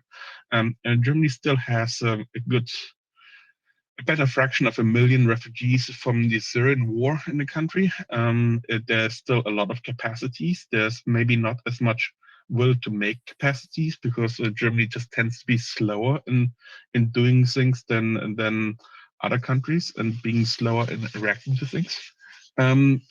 And when it comes now to the interplay of how those refugees are gonna interact with GDP, there is unfortunately a lesson that I can tell you. It is almost zero. What's gonna be, at least for Germany, there's gonna be almost zero overlap here. And the reasons are the follows. The German industry, or the economy, sorry, not the industry, the economy in Germany is looking for, when it looks for labor, whenever the German industry is crying for labor, it wants either very high skilled laborer, young people with a magnificent skill set, with pristine education and the willingness to do great work in great new projects, in young companies, and all of those things. And they're highly valued, they're well paid, and they're sought after. That's where Germany is competing with other countries on the world for the access to labor. And of course, there's quite a few of those Ukrainians who are have a skill set like that kind of profile, where they would have the matching resource that the German companies are looking for. However, it is quite difficult from a lot of red tape perspective that they actually get to work in, let's say, young tech startup, or they go to pharmaceutical industry, or they're gonna get to university and teach mathematics. That's simply not going to happen because there are issues. There's a lot of red tape. It's just it's difficult to actually make that happen if you have the background, the correct skills, the correct profile to apply that to open positions if you are there as a refugee, if you're not from the European Union, if you do not have, let's say, language background checks and all those things. So that takes a while to actually get in those positions. What the German economy wants is cheap labor, people who are not skilled, who have a very low salary, who can work very inconvenient hours, say from 4 a.m. to 10 a.m. And that's it. Or from, let's say, 7 p.m. to 1 a.m. Those are the type of laborers they are looking at. They're looking at getting more people for farm hands, people who work in the agricultural industry for harvesting. And I know that firsthand because it's what I did when I was a young man in Germany. In my holidays during vacation, and from university, I went to the fields and did harvesting work for, let's say, meditative purpose. There was not much else to do. I was living with my parents. There were not many summer jobs in the area, so I went to the strawberry fields and harvested strawberries. And back then, besides me, there were only Polish migrant workers and Ukrainian migrant workers, and they came all the way from Eastern Europe to work in the strawberry fields. And after a couple of years, the Poles didn't come anymore. The Romanians didn't come anymore. The Ukrainians still came, the Belarusians, but even less and less. And there are more and more Russians that are coming. The people came here from further away. The more the economy went up in those areas, the less and less unskilled workers were willing to actually make the drive over to Germany to spend there for harvest season. And that is what the German economy is trying to get here. So where are all of those farm workers? And they hint they're not there. Those are not the people who are fleeing Ukraine. It's mostly families with children, people who have a middle class background, if you will, and they're not really suited for that. And also, harvesting season is a couple of months out now, so there is not really an interface where the Ukrainian refugees would say, okay, we come here and we integrate ourselves in the labor market in Germany. We become a part of the economy, and at one point we're gonna settle down. There will be a few cases where the one or the other Ukrainian finds a great opportunity and decides to stay, maybe, or especially when they can have their family integrated too. But that's going to be more the exception than the norm. Does it answer your question, Irish? Oh, I think Irish left. Anna, did you think I answered that question? I think you did.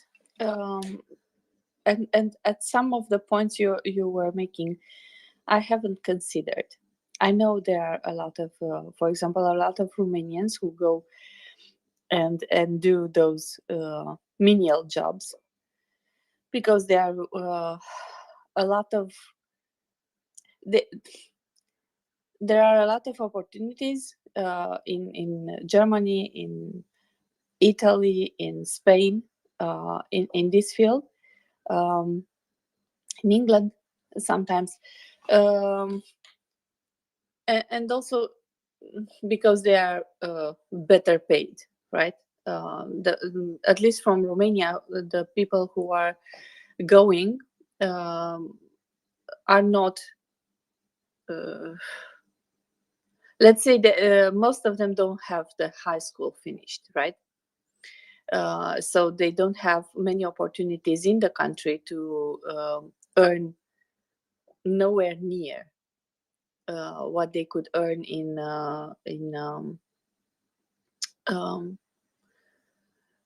the West, because there are different salaries. This is a reality. There are different salaries, different pay grades, and different options for life than you have back home. I actually know persons who had children with problems. They needed to have medical interventions, and the medical interventions were really costly. And here, as a teacher, for example, that person could not afford to treat their child. So what she did was to go to England, for example, to harvest and to raise money, come back home, and pay for that medical intervention.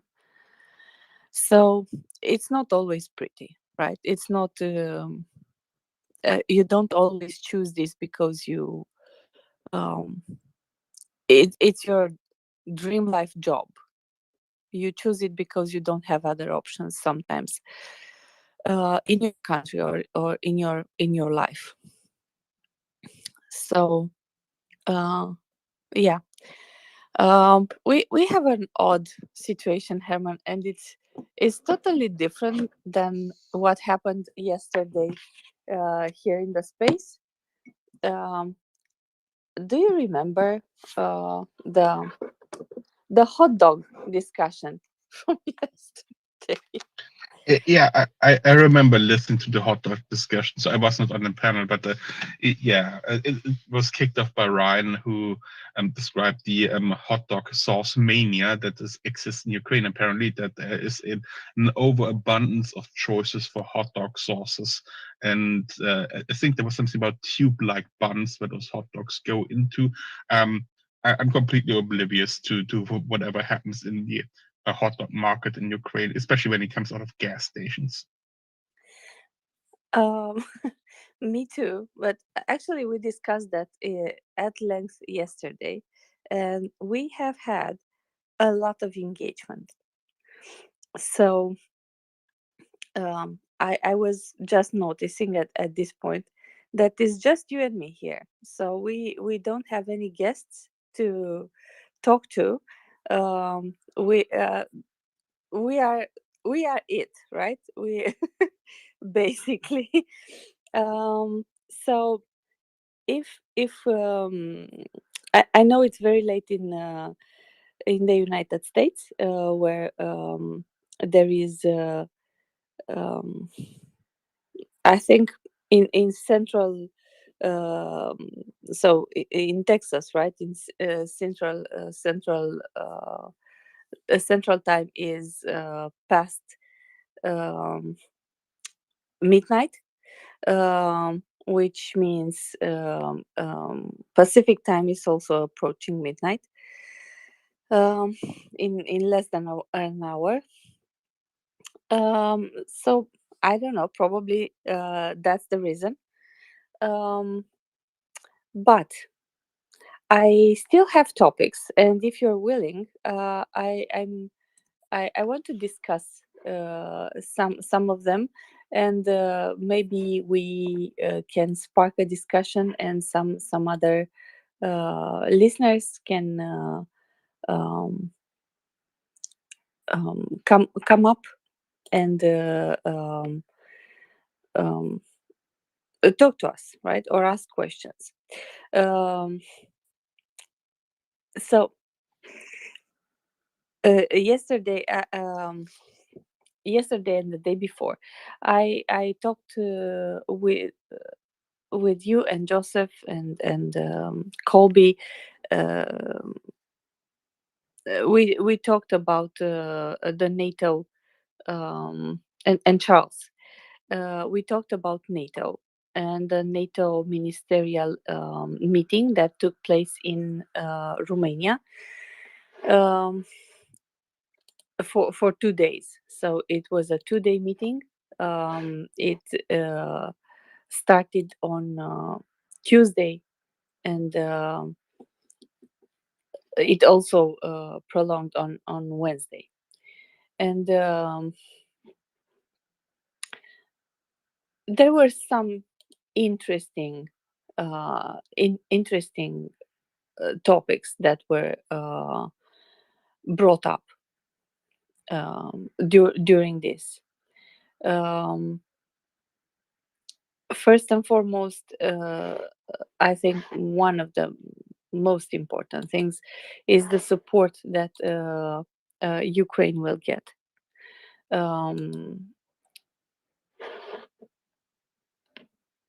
It's we didn't have had a topic here, a NATO summit since 2008. So that was the last time it took place in Romania, actually. And for us, it was this summit meant having in Bucharest people like Dimitro Kuleba, who took place, met some of the Ministry of Foreign Affairs from NATO, and participated at a work dinner. He actually met the Romanian and the Polish foreign ministers. He thanked our foreign minister for the help Ukraine got from Romania, and they also discussed how to enhance this going forward. This means to facilitate goods and people, right? In the same things, Mr. Rau, which is the Polish foreign minister, set up the stages, the steps that are to be taken going forward in order to consolidate Ukraine this winter.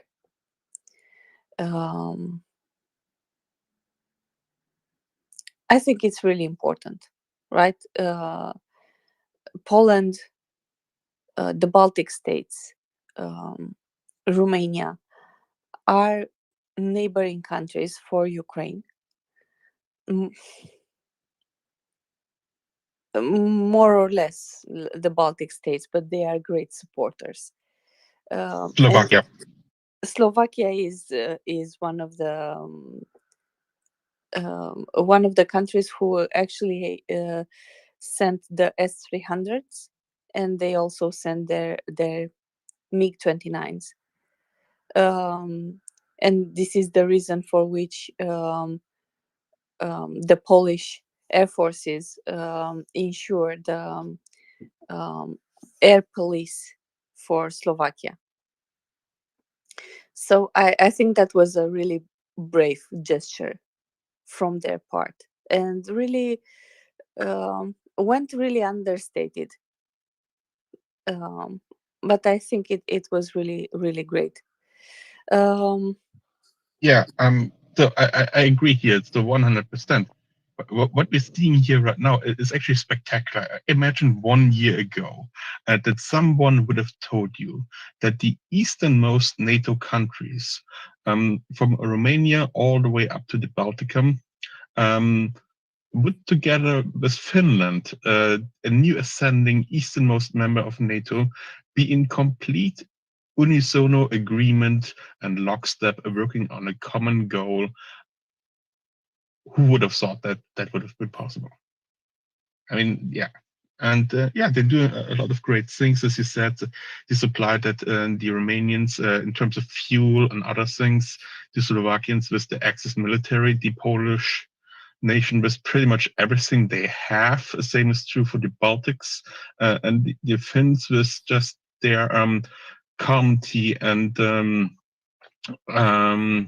reason and their approach in the entire situation, their decision to join NATO but not overstepping any things and just trying to keep everything balanced, and that is all happening without anybody mentioning Paris, Rome, or Berlin, and that is just truly amazing for me, and that is completely rejuvenating my faith in the European project.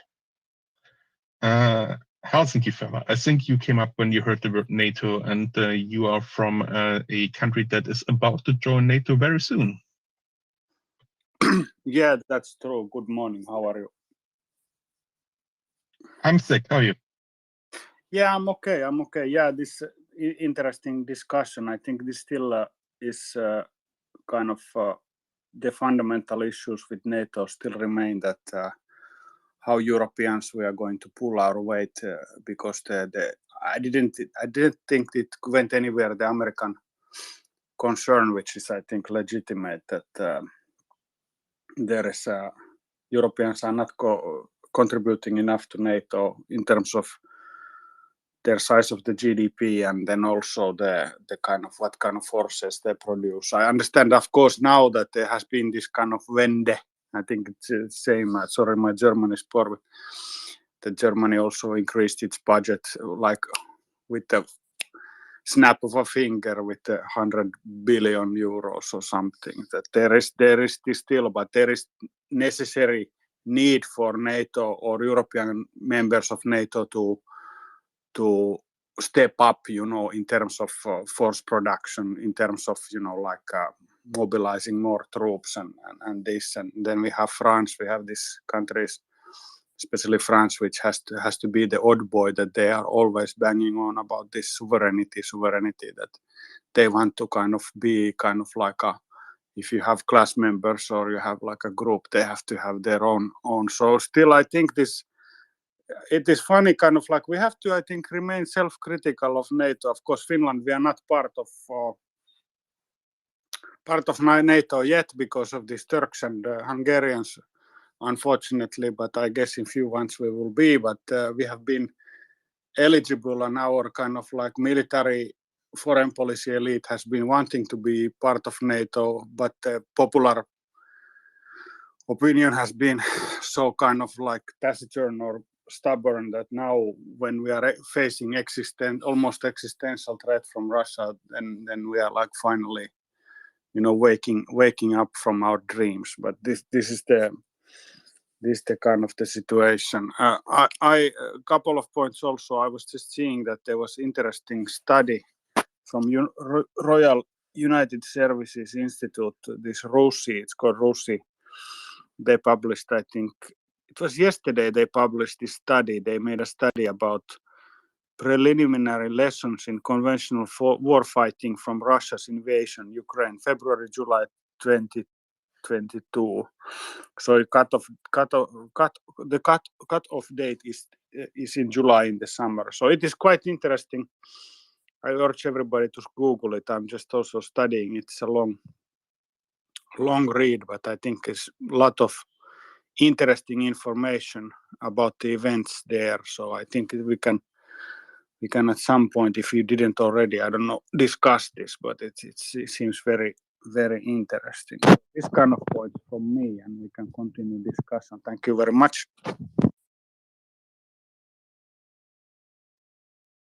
Yeah, thank you, Howard. Thank you, fella. Let's.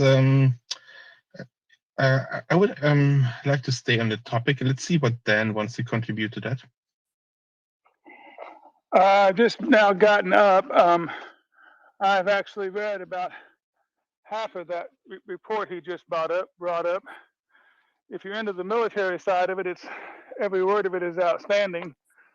But every single person on the space needs to read pages 10 and 11, where it lays out the Russian plan for the civilian population. It divides the civilian population into quarters.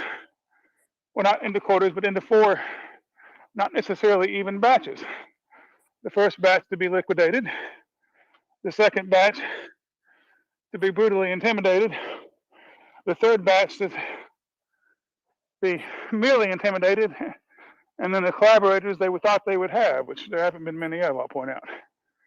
So anytime you're telling Ukraine to deal, go read that and then come back to me. And then I would really like to read it. I didn't have a chance today to get that information. Can you please DM it to me? And for all the listeners who didn't have a chance to read it either, can you please maybe sketch out the nature of the report and the quality of the source we have for the report?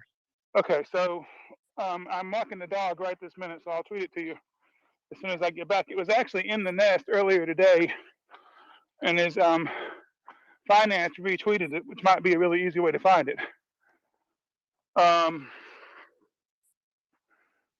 chasing it down. Thank you. But so the report is by the Royal United Services Institute, which is the British equivalent of RAND Corporation, who's like basically the single biggest defense-oriented think tank in the United States that is not directly a part of the Pentagon. Notice I said directly. So, I mean, it's about the most credible source out there. Two of the authors listed are actually senior Ukrainian officers. So this is as much information as we're going to get until this war is over and people want to show us the things we're currently not supposed to know. But it is an extraordinarily detailed rundown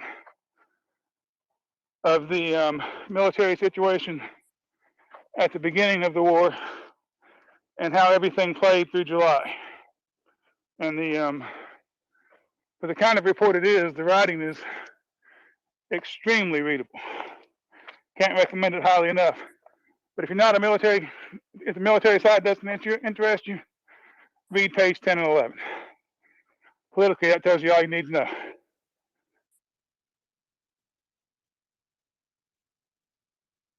Was that helpful?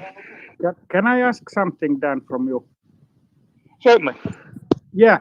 So it's great that you had a time to, maybe because of the time difference, that you have time to read it, because we had a night here and now it's morning. I didn't have time to read it, but it is what are the kind of like, because if they had this kind of genocidal plans against Ukrainian civilians, so I guess they don't name any sources, because we had, like, from the Second World War, we had this kind of like written sources from Politburo, like saying that when we occupy Finland, the Soviet Union will just liquidate the officers and bourgeoisie. And you know what happened to Polish officers in Katyn forest? Is there some sort of like a source material, or is it anecdotal, or is it like a confidential? Because I guess they get a lot of confidential stuff from Ukrainians and they have to protect the sources.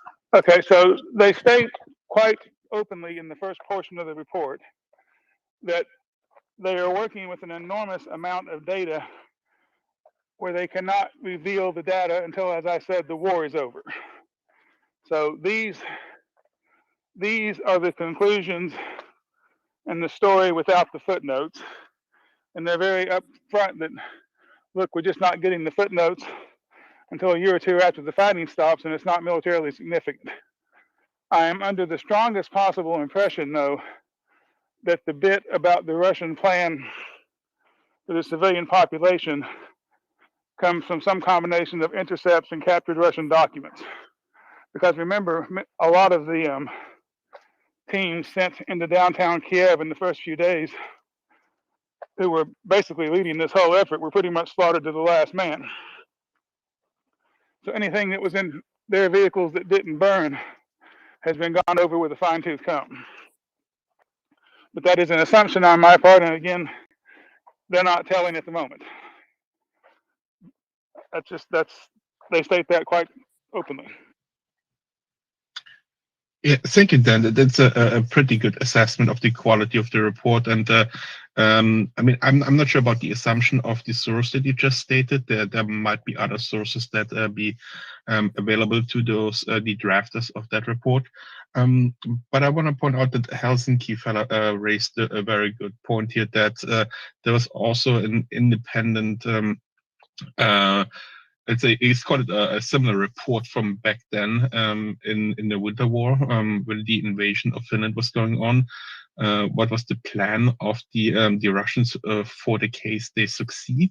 And yeah, we have seen that exactly the same plan that has been mentioned here. And from what I gather from a very limited flying over the report very briefly, is probably the same what we've seen in Poland, where they actually did that, the execution of critical groups in society of Poland, where they expected resistance from, like intellectuals, military members, officers, that they were on their short list, that they wanted to erase off. And then, of course, the subjugation of the Polish people is also well documented. If you're from Poland, you probably have family members who went through that. You have family history that have been shared with you. If you feel so inclined, you can come up and share that with us right now. And yeah, so that it's not just the quality of the source, it's also in this case a pattern of the perpetrator, the modus operandi. What we've been noting many times already here in the space, that Russia hasn't really changed its way of engaging with problems or situations and people that live around them, the neighboring countries. So all their incarnations of their statehood, let it be the Russian Empire, the Soviet Union, or the fascist Russian Federation that we're having right now, which is kind of like a mafia type kleptocracy. They all run under the same blueprint, the same rule book. So that one is always good to go back to history and see what they did before, because it's probably what they still want to do now. Helsinki fella, please. Yeah, no, Herman and Dan, yeah, 100%. Yeah, this is good. I agree 100%. Yeah, this is like, this.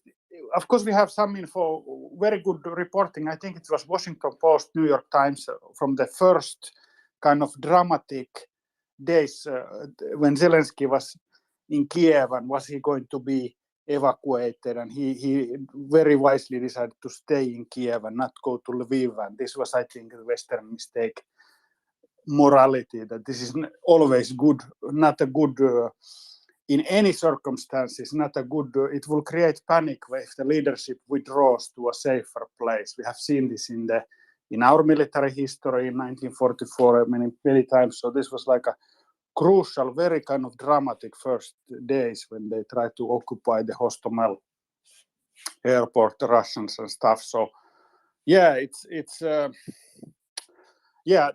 Of course, it was like luckily the Russian invasion, they were thinking that they will just march in, but I think there was a clear, if I remember from the article, it's pretty clear that they immediately wanted to decapitate with the GRU special forces or this kind of saboteurs, or eliminate the leadership, meaning that physically killing or capturing Zelensky, capturing this. And then they have this kind of Rosguardia, if you know, maybe I'm talking something everybody knows, but they have the Rosguardia, which is the internal troops, the Vnutrенny Voisk, this kind of Ministry of Interior, which are under the Zolotov, one of the Putin's closest cronies, the internal troops, which is meant to maintain order in this huge country. That they had this law that if there is this kind of opposition rallies or whatever, that Rosguardia is allowed to shoot everybody except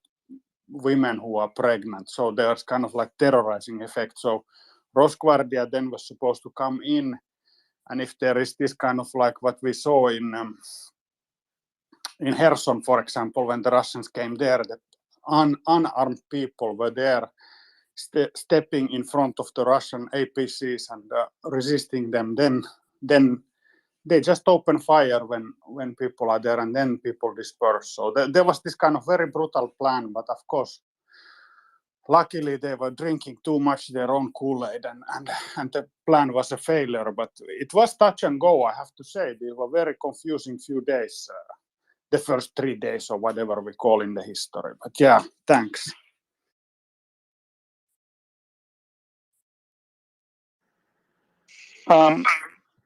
Yeah, I mean, the report does all of that in great detail too, and that, Putin's assumption was that he could basically launch a coup in Ukraine and the military was entirely backup. And when the coup failed, he tried to conquer the place anyway, and well, here we are. But it was, the initial plan had a laundry list of bad assumptions, very bad assumptions, and an even worse lack of like backup plans and alternatives and if-thens and all the other things the real plan has. And that's why it failed quite so epically. And the report has near exhaustive detail on all of that.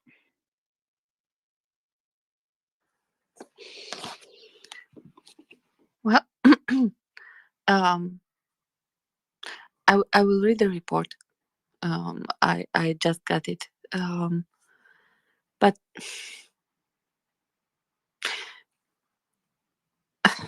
one of the things is that even if this was the plan, so 3 days, 10 days, doesn't matter. We kind of got the gist of it, the general gist of it, from the get-go.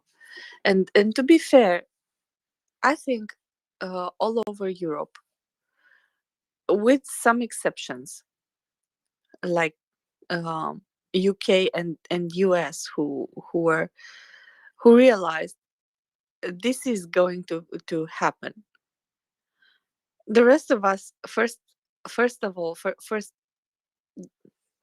the countries, were like, no, this ain't gonna happen. Most of the countries did that. Here in Romania, when I told people this is not an exercise, there are too many tanks in too many places. It cannot be an exercise because it's expensive to have exercises, even when you have them in one place. You don't disperse them on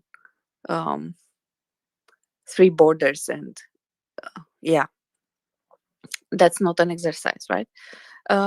People laughed at me. You're a woman, you're not a military. What do you know?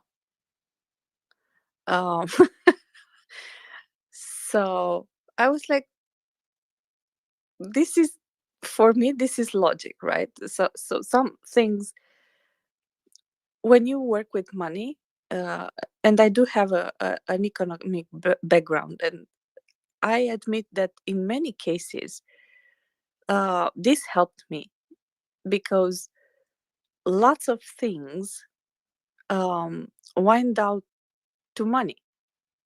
How much it costs to do something? Is it feasible? Why would you do it? Can you do it? So this is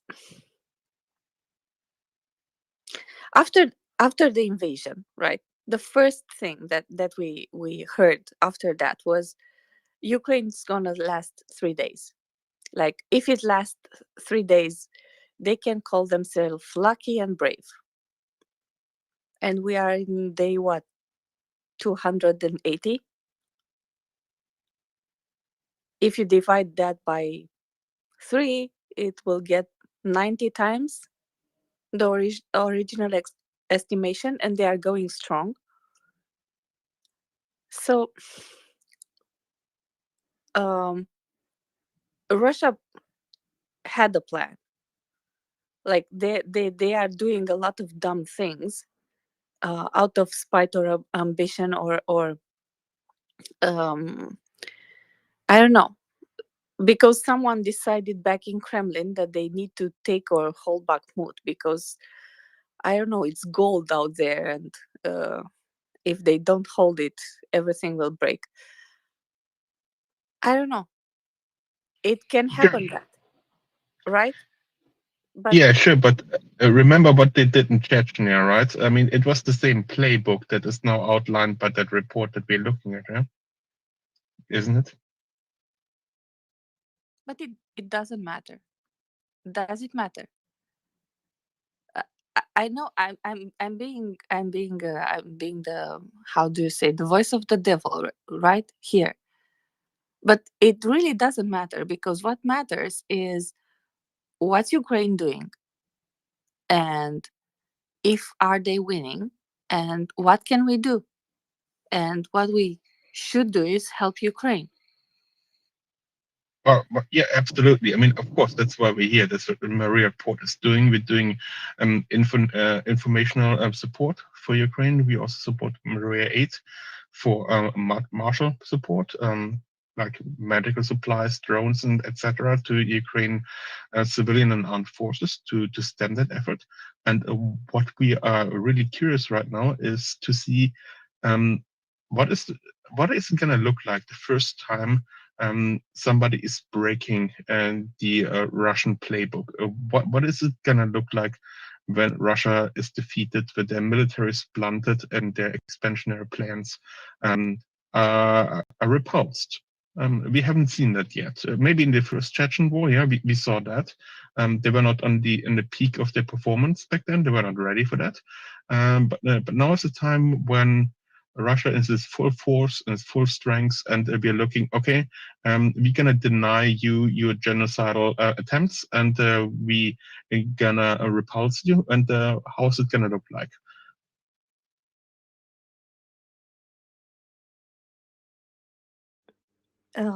Then yes. Let me poke back in here because I'm almost back to the house, and then everybody's trying to go to sleep, so I'm not going to be able to talk. So the thing that matters about the beginning of the war, and I wrote a long thread on this months and months ago, I think before I even really started listening to MriyaReport. But the Russians made an incredibly bad set of assumptions about how their plan would work. And the US intelligence read their plan and mostly believed it. And that is why Ukraine didn't get the support it needed in the 2 weeks before the war started and the 2 weeks after to end this thing quickly, because nobody believed the Ukrainian government would hold. Now, I humbly submit that essentially 9 months in, that question is beyond answered. And we ought to just tell the Russians that, look, in 2 weeks, Ukraine's in NATO, and if you're still here, we'll kill y'all. Because, I mean, that's my plan. But, you know, short of that, the only limit to what flows into Ukraine ought to be what the rails will hold. Now, Craig has a long spiel about they won't hold as much as I think they will, but I'll argue with him about that sometime. But, you know, this entire thing goes back to the initial bad assumptions and us believing the Russians' bad assumptions. Because 2 U.S. brigades and a couple of threatening air overflights would have stopped this on 2/22, and we didn't do it. We had a medium strong treaty commitment to do it, and we didn't do it. We ought to do it now. You know, I need to disagree. Sorry, Dan. I need to disagree with you on that one. So after the initial assumption has been proven false, that Russia is actually capable of executing the plan that the U.S. intelligence read and partially at least believed, why is it that after the Battle of Kiev that we didn't supply Ukraine with 2 to 3 divisions worth of armored vehicles, tanks, and artillery? Because we have let Putin's nuclear arsenal intimidate us. And no, we didn't. Well, yes, there is no other conceivable reason that we didn't, although I'm quite open to your opinion on the subject. Well, my opinion here is that NATO itself wasn't probably as unified as back then, and that there were poor decisions being made on the level of NATO. And I'm not going to say anything public about that because it's just my opinion. But I believe that after the initial failure of the intelligence assessment, that was the case, that we didn't catch up with the reality of the situation that evolved on the ground. And right now, Ukraine is paying for that tardiness and the lack of substantial support that the West has been given into that. Because back then, after the Battle of Kiev, it was obvious that with a proper support on weapon supply, the situation could be resolved very quick, and the Russians can be broken in no time. And many of those battles that we're looking at right now, they could have been avoided. I don't disagree with any of that. you know, it's a, in some ways, as Anders said, it's sort of a pointless argument about why. It's just we need to change our minds and do what ought to be done. Forgive me, my door's about to rattle. And I'm actually going to have to sign off, at least on the mic. You know, we need to send the Ukraine enough stuff to end this in the week. And if that's the entire United States Air Force, I mean, I'm okay with that. Thank you, Dan, and yeah, have a good night. Irish, welcome back to the panel.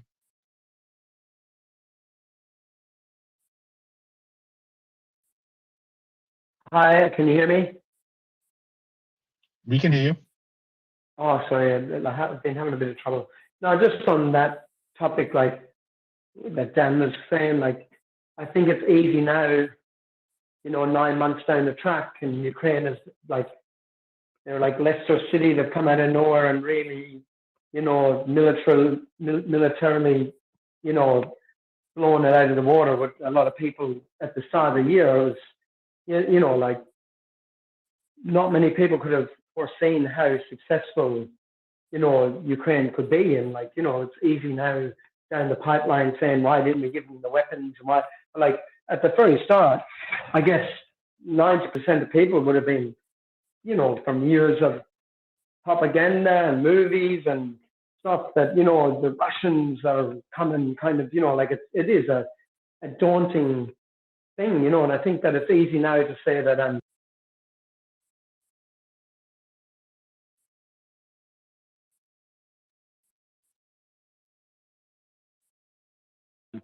you know, that why didn't them all the stuff back then? But, you know, at one stage, we were thinking they'd be lucky if they could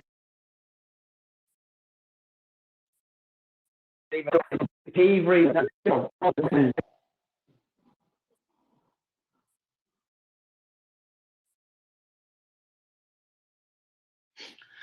Sorry, Irish, we cannot really hear you. Can you please try to get a better Wi-Fi connection or go to cellular data?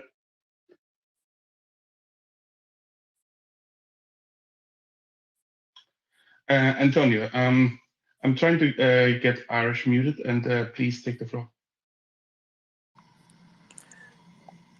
I've been listening in off and on today, but what I really have a question is for how can the world watch war crimes happening real time and not want to intervene right away instead of waiting a decade or so for a war tribunal to happen? And, you know, maybe we hear that Putin gets, you know,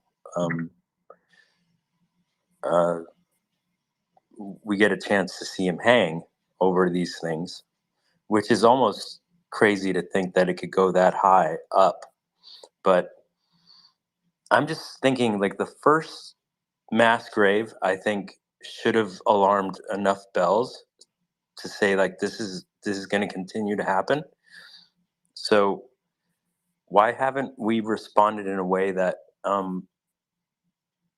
that some country didn't try to implement instead of just bringing weapons? I understand that, but does Ukraine have enough manpower as it is to win this war? That's my question. Yes, it does. They have the men, they have the training, they need the weapons. So they have what they take. They have what it takes to win this war, and they will win this war. They are in their own backyard. They are enough. They need some weapons, it's true. But I will give you an example, like yesterday, right? And because we are recording the space, I will kindly ask you to keep the mic closed until it while other person from the space are speaking, because it kind of messes with the recording. So what I was saying is there is a, for example, and this is from yesterday, so it's not something old, and this is a message from a Ukrainian soldier. Um, he recorded this for his mother. Basically, you can understand this like a recording for all the mothers. He is in a field. There is snow behind him. He is well dressed. In the back there are his brothers waiting in a car to move, and his message sounds something like that. Hi mom, I ate, I am well dressed, I have my hat, and I'm going for a walk. Don't be worried. I'm with my friends. We're gonna stay put. We're gonna take care of ourselves. In fact, this message is not only for my mom, it's for all our moms, which love us, expect us back, and worry for us. I know you didn't raise us to go to war. You raised us to be men.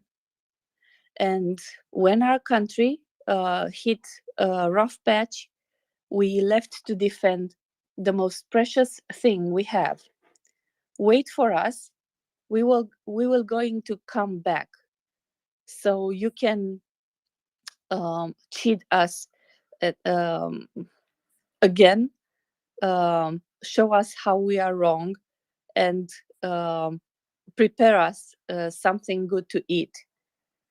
See you back home. So this is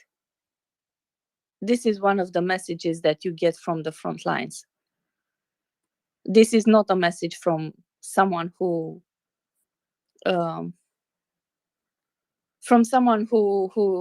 is in despair, someone who is demoralized, who doesn't have what it takes to win this war. They are going to win this war.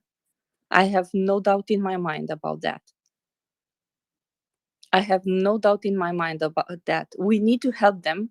That is true. They need ammunition. They need further weapons. They need spare parts. They need help. But they can win this war, and they have trained men, not just men, which is really important. Matt, sorry. Before we go to Matt, I want to address the other point that Antonio raised. When you were asking why we didn't do anything earlier, why we would wait for some kind of tribunal down the lines. If you remember in 1991, when Serbia was attacking first Slovenia, then Croatia, and then Bosnia, 91, 92, 93. Do you remember when the first pictures came out of the concentration camp with Bosnian men who just had bones and skin and nothing else? What is the time between that picture that came to the Western press and Milosevic and Karadzic have been put up to Den Haag? It's more than 10 years. If we didn't do it right back then, why did you expect us to do it right this time? When did we learn?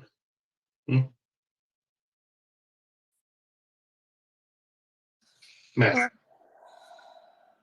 I don't know how you guys feel, but being in this Ukraine war in February 24th, I felt this back then. I still feel today.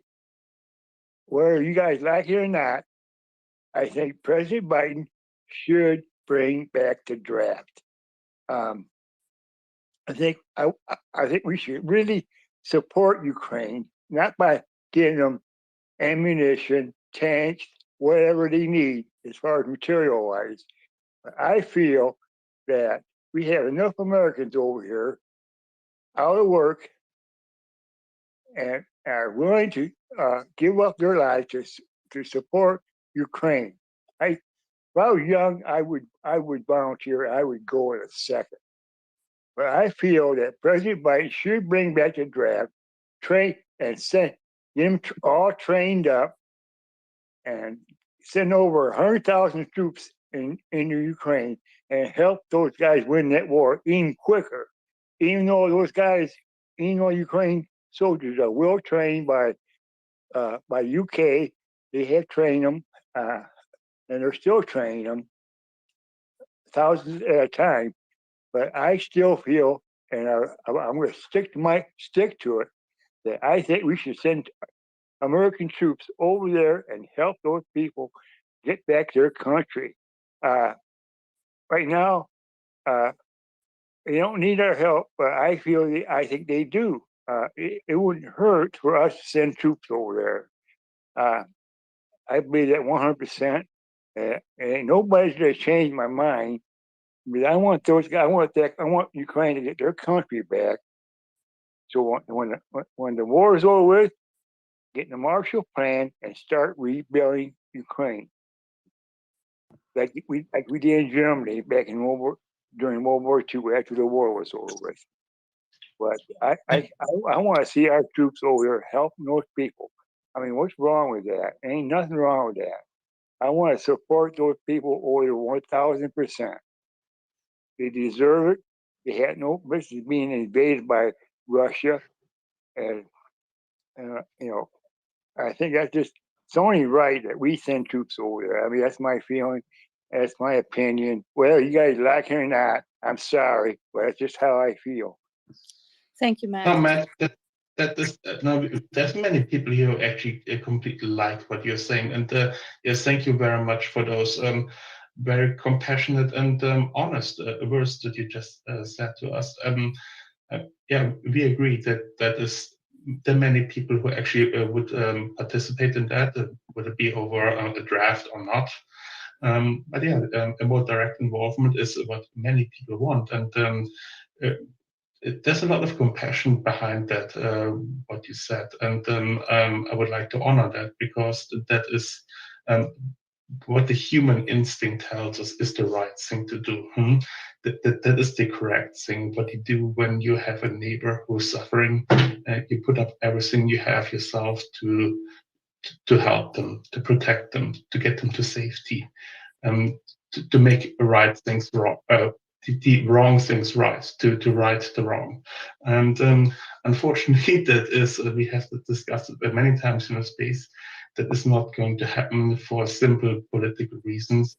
The United States will not be involved in a shooting war with the Russians, and that is simply the sad thing.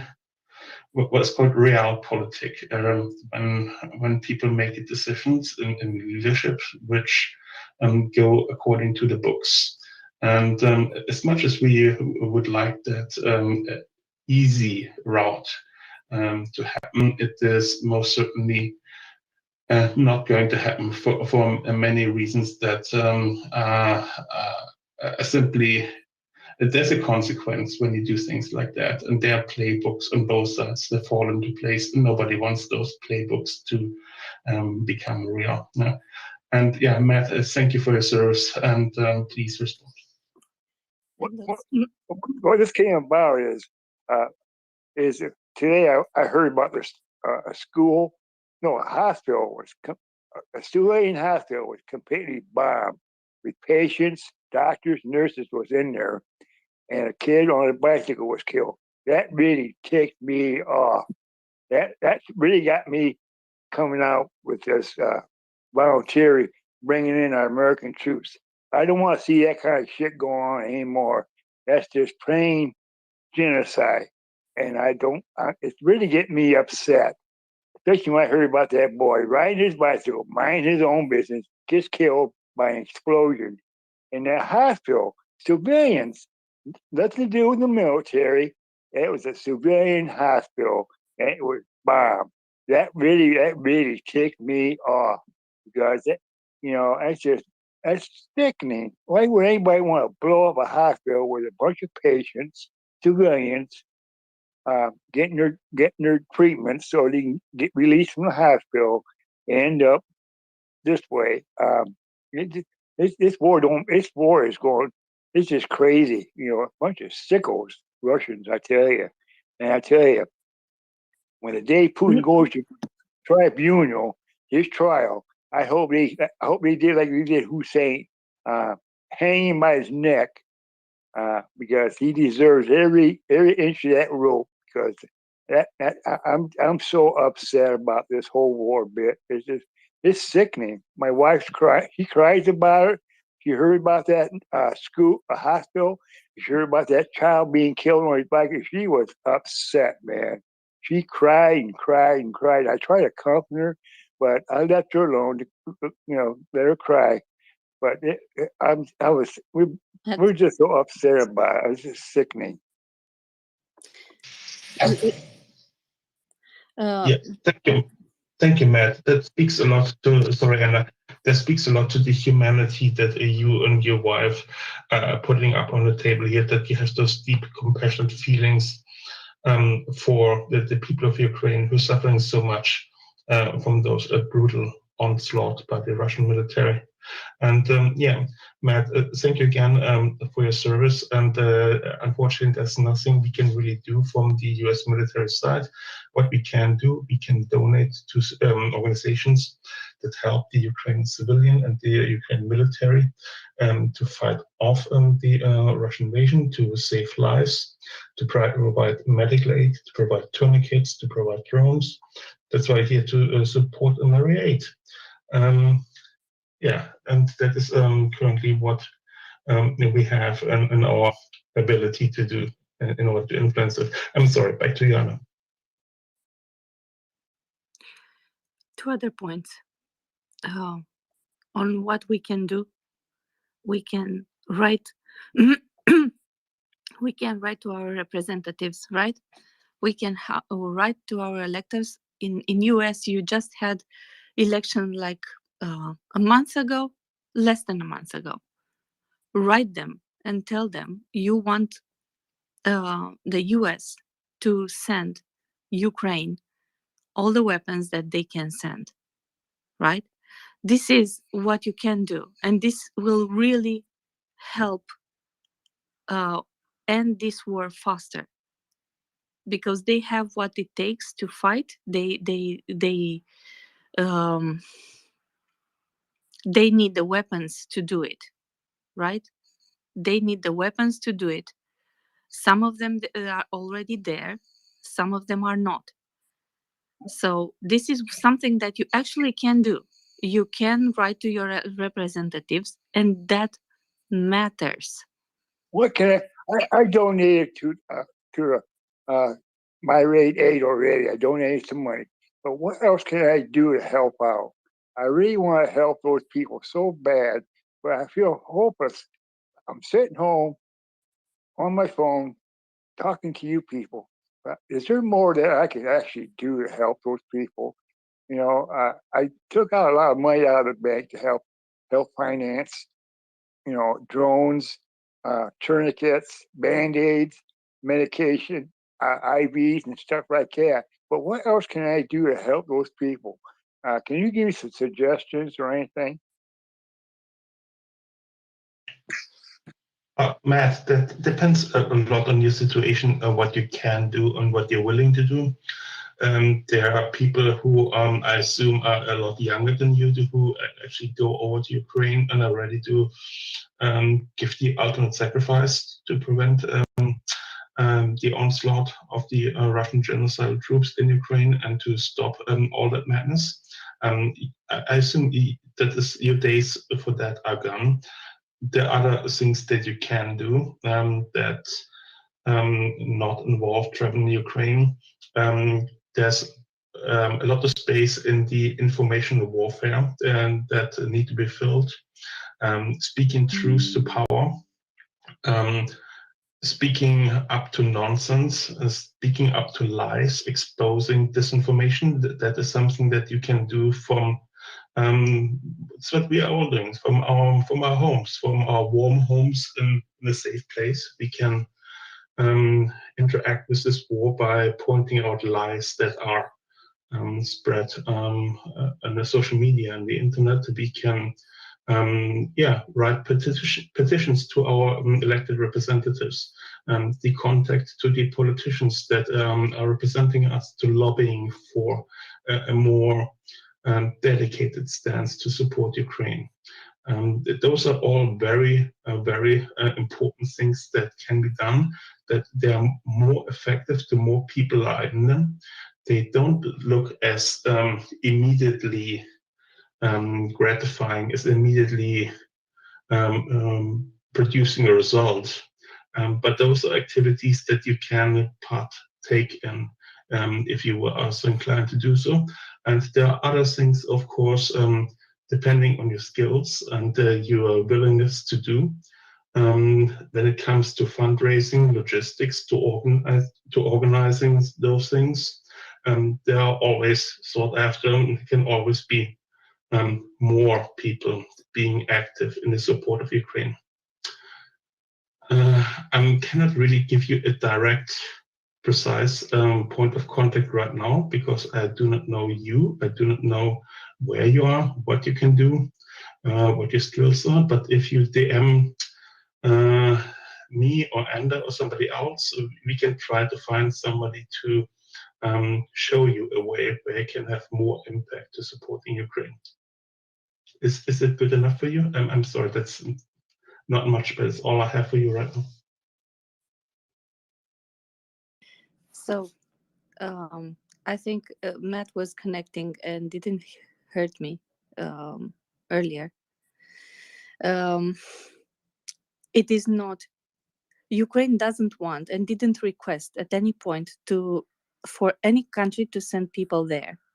And it's actually not helpful at this point to send more people there from other countries and create other problems in your respective country or in international level. Having an intervention like sending troops there means a whole other problems, right? Ukraine didn't ask for that. They don't want that. They just want weapons. They want the means to do what they need to do there. That's the only thing they asked. That's the only thing they asked from day one. When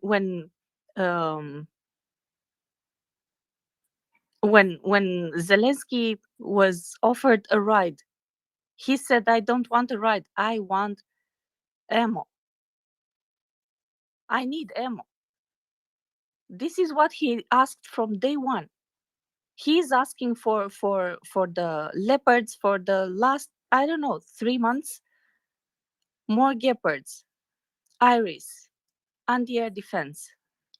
They need weapons. They need us not to stall.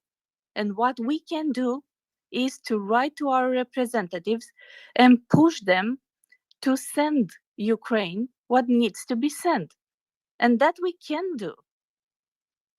If our representatives are reluctant from one reason or another to do this, and they are stalling, this is one thing that we can actually do, push them to do the right thing.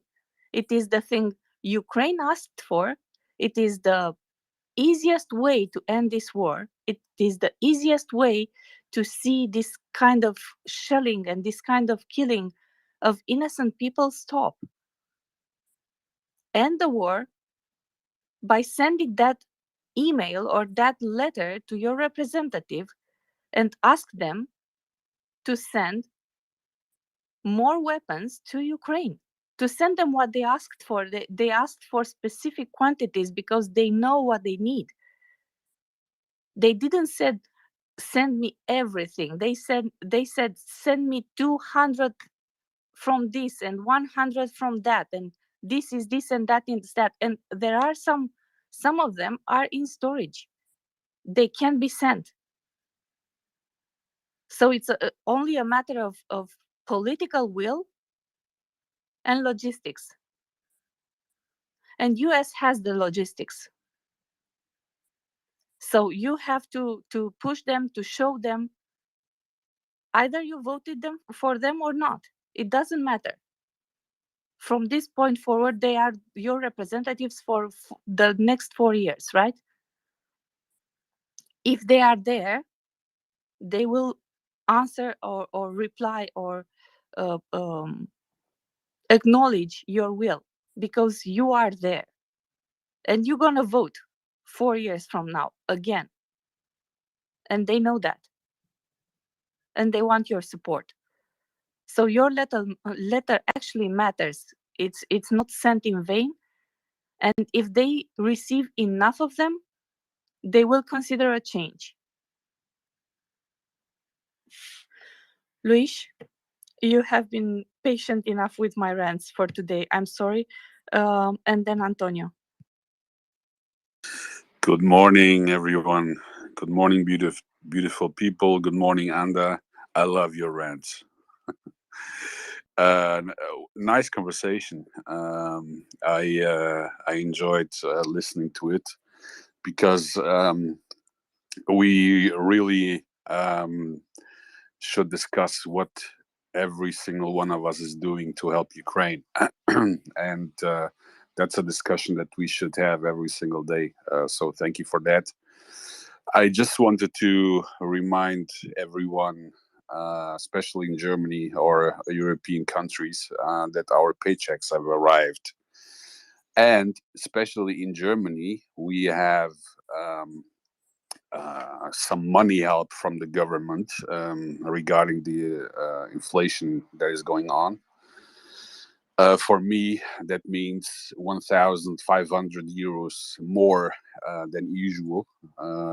And a big chunk of that money will go to MriyaAid because they are doing amazing work in the ground.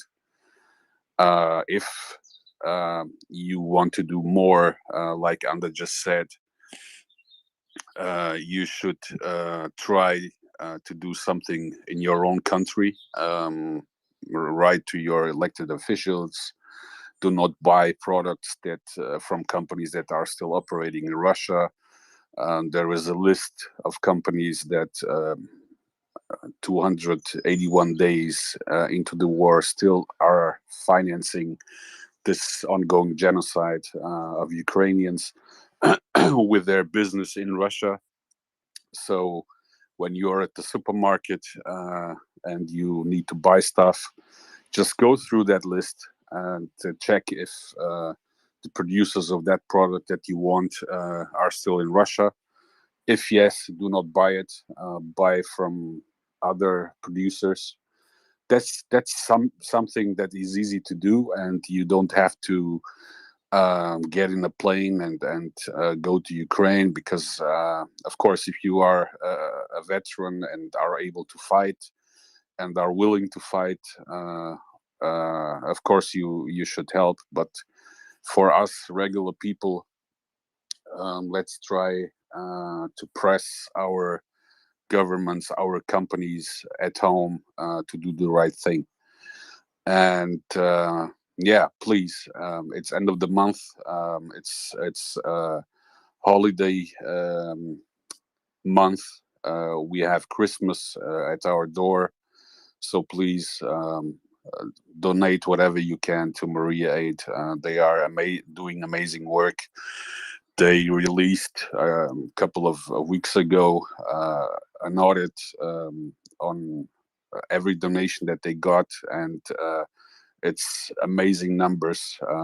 And with that, you are really saving lives in Ukraine. Go to MriyaAid's website or to our website, MriyaReport.org. And then you can go to the MriyaAid.org website and see what they are sending to Ukraine. And $1 that I donate to MriyaAid is fully going to Ukraine because they MriyaAid, they are also volunteers. They do not have overhead cost like big organizations that take a big part of your donation to pay for their services. And like I said, look the pictures, look at the shipments they are doing to Ukraine. It's simply amazing. Yeah, with that said, please, every time you can, talk to people, spread the word about Ukraine, spread the word about the atrocities that are happening on the ground. Explain to people that there cannot be negotiations when Russians or Russian soldiers are in Ukraine, because that would mean that the people in occupied areas would be terrorized, tortured, and killed by those forces. So if negotiations are possible only when Russia fully leaves the territory of Ukraine, because beside of that, there cannot be any negotiations. After they leave, of course, they will talk about demilitarization of Russia, decolorization of Russia, but until they do not leave Ukraine, they have to be defeated on the ground with your help, with the help of the governments of the countries where we live in. So please make sure that your elected official knows that it's 281 days into the war, but you have not forgotten what is going on, that our children and women being raped by Russian soldiers. I just saw a tweet, or a tweet from CJ from yesterday, that a high rank officer from the Russian military stabbed a woman to death during a retreat, and this is disgusting, appalling, and we have to fight this evil back. Think about, there is a quote, I don't know who made that in the beginning, but there is a quote that I like very much, because it says, we have to fight this evil as much as we can now, because we do not want our children to fight them in the future. So keep that in mind. Keep your support for Ukraine up. Let's press Olaf Scholz to free the leopards. That's the kind of help that they need now. And please retweet the space. Like I said, spread the word, and keep up the good work, guys. Thank you.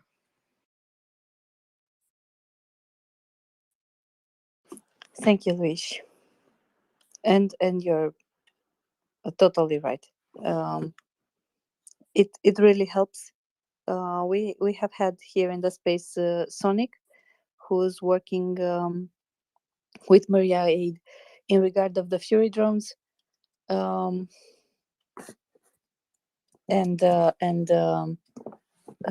he very kindly expressed and told us how this goes, how this helps, and how the Fury drones actually help save Ukrainian soldiers' lives.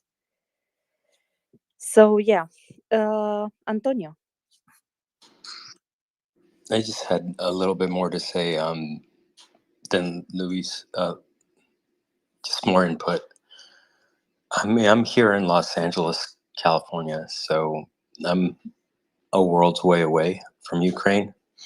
But what I do know is that the Congress controls the purse strings. So when it comes down to it, we're about to have a change of who's in control of the Congress, and that will be the Republicans starting January 3rd, I believe.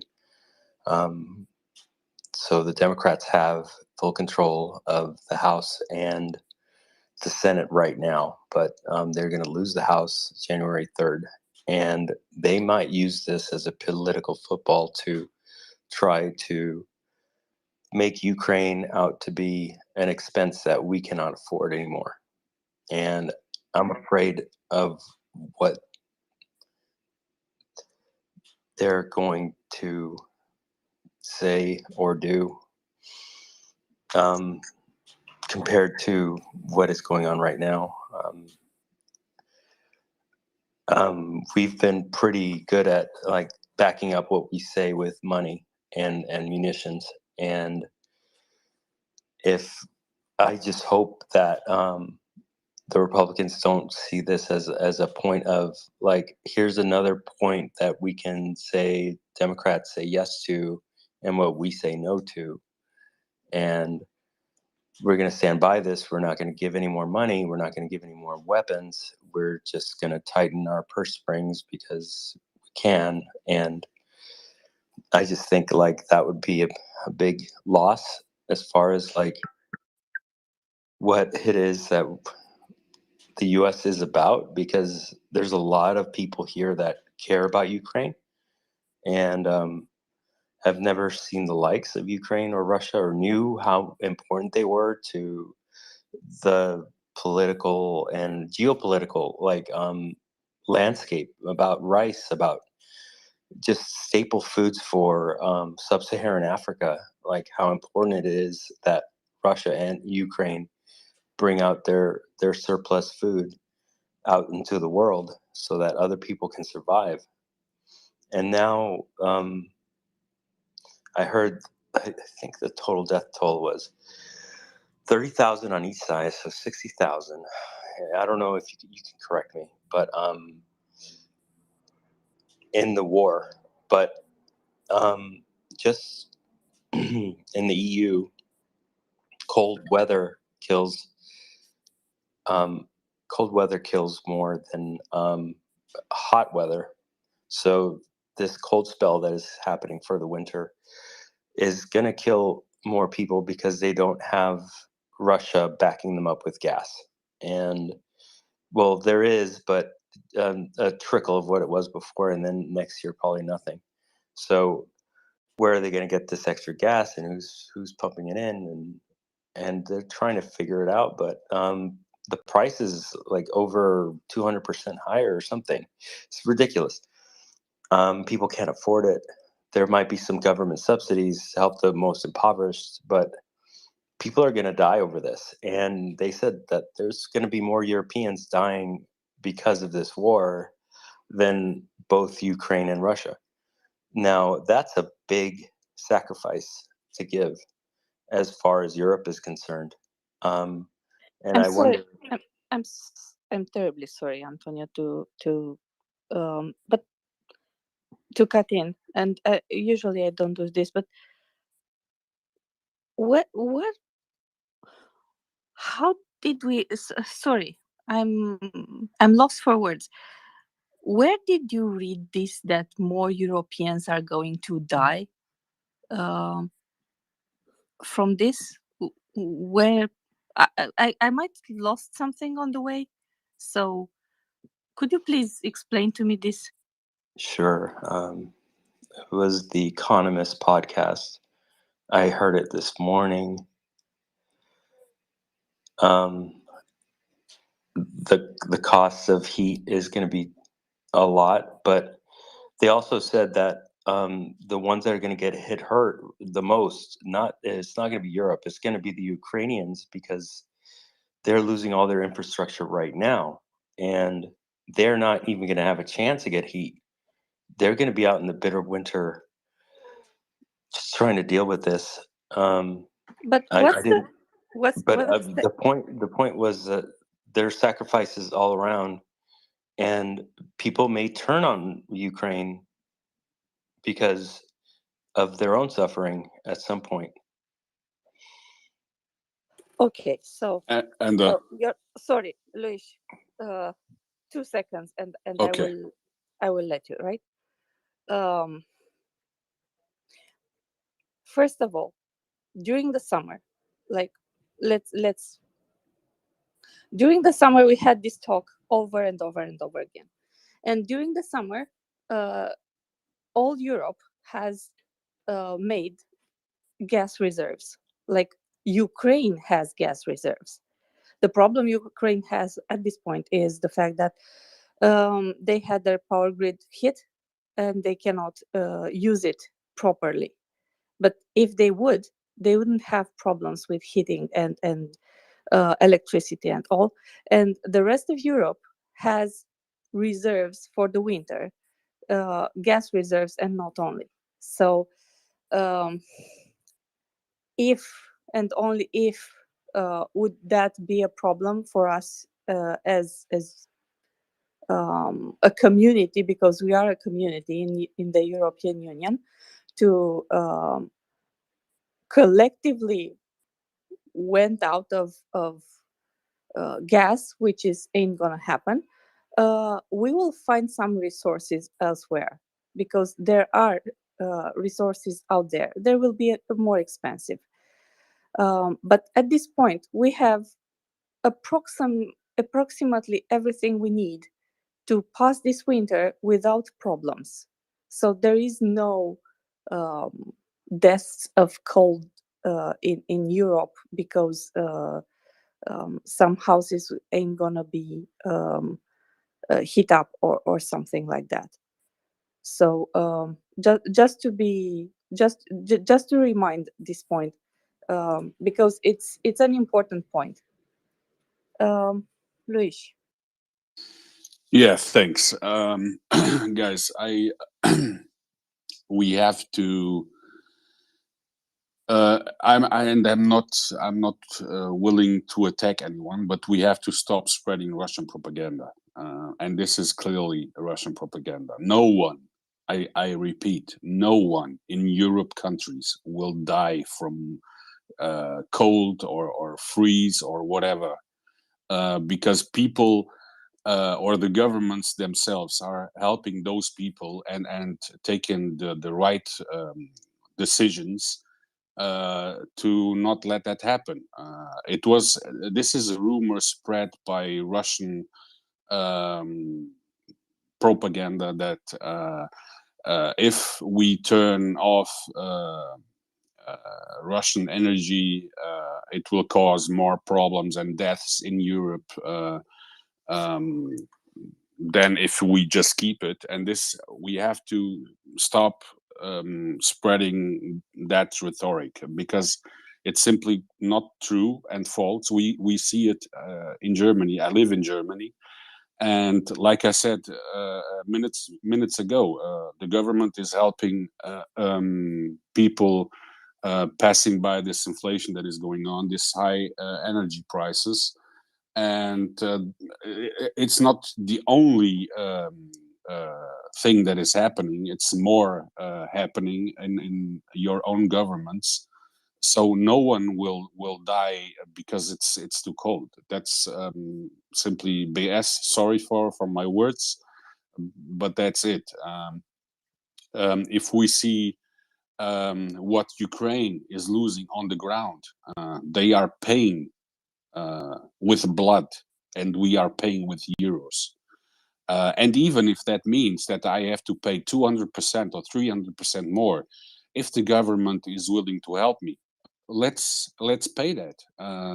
No problem, because I prefer to pay in euros than to play with my own blood in the ground, and that's exactly what is happening. You have the possibility to get help from your own government, and I'm Portuguese. I live in Germany. I know that Portugal has also made the right decisions to stop this price rising that is going on since months, and we simply have to please do not spread that kind of rumors, because that's bad, and it doesn't help Ukraine.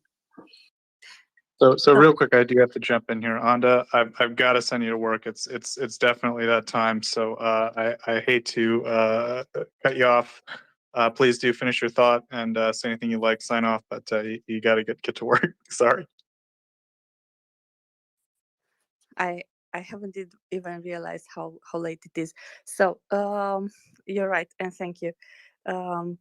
Just a quick point on energy prices. They went down, right? So during the summer, when the first problems with the supplies from Russia arise, all the energy prices and gas prices went up. They had a peak in August, and then they went down as the European Union managed, and every country in European Union, and not only, managed to find different sources of gas and electricity. And you have to remember, prices are a matter of demand and supply, right? The prices went up when there was no supply, because you bid for the same thing. There are many countries that bid for the same thing, and the prices go up. And at this point, we have enough supply, right? It's not abundant. It's not everything you want for everybody, but it is enough. And being enough means people can buy at a reasonable price. It's not a low price. The energy price, for example, the other day was, and it varies between 200 and 300 euros per megawatt hour. That means some countries like Germany don't have a problem paying those money, right? They don't have a problem. Germany doesn't have a problem to pay this kind of money for energy. This is a problem, for example, for Moldova, right? Who needs to manage their resources, who will bid at lower prices, and sometimes they won't win the bid, which means for them at some point, sometimes, not every day, they will have some blackouts, right? Because until the situation in Ukraine is stabilizing, they are taking resources like energy from Romania, and having not only keeping them for themselves, but they send some of the energy back in Ukraine, because Ukraine also needs energy. So at this point, it's a local problem. It's a local problem which is caused by Russia, and it's caused by Russia because Russia hit civilian targets, and especially the how do you say, the electrical grid. But this will be fixed. So being a matter of demand and supply, the prices will go down as the problems in Ukraine will be fixed, and the war will advance, and Zaporizhia will be safe, right? The minute Zaporizhia factory can be put back into working condition, I estimate this in 2 months or something like that, you will see the prices going down again, like around 100 and something euros per megawatt hour, which is perfectly affordable for people around. When Ukraine was connected to the European grid, and Zaporizhia was actually working at that point, and they had energy to supply, the prices they were supplying energy were lower than what you could have at that point from the European Union. So things will balance out things will mellow out. We just need to be patient and to understand. This is another market. Basically, this is another market. This is another trade area in which supply and demand vary from one day or another, and therefore the price is going up and down just like a stock market, right? But it will cool down. It's not going to go up as Ukraine is winning and pushing Russia further down the line. Things will get better. So I was fiery today. I slept, I had coffee, I ate before entering into space, and then therefore after that I was like a fiery ball.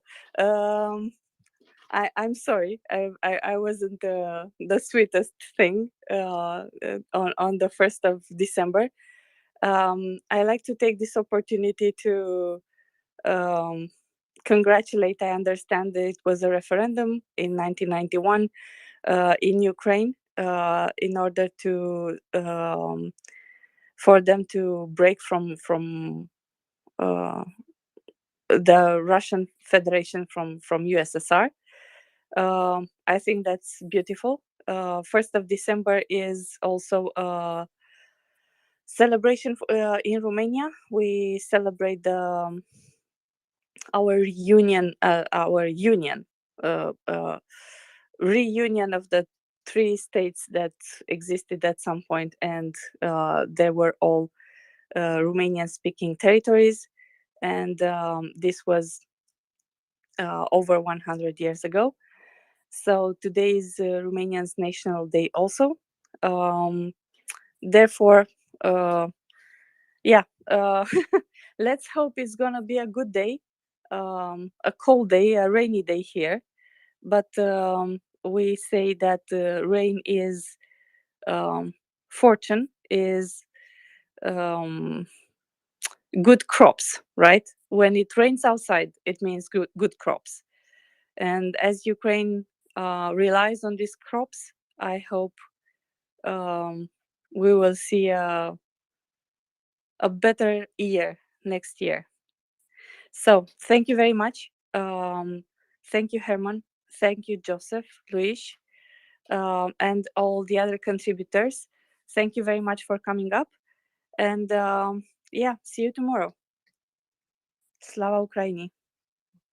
Hey, Heron Slava. Herman, can I make a statement that gentleman made about the Democrats may not support Ukraine? Okay, that's some more propaganda. I stayed up with the United States politics. I follow them closely. I have not heard from any of the Democrats that control the House that they were going to stop supplying Ukraine with ammunition, whatever they need. I have not heard nothing about that. That gentleman, any major Republicans, so that is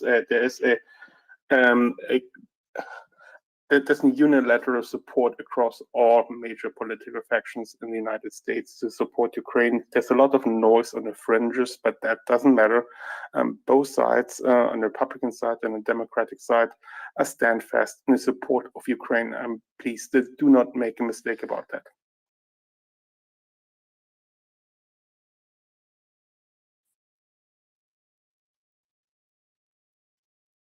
Sorry, Matt, I had to interrupt you there.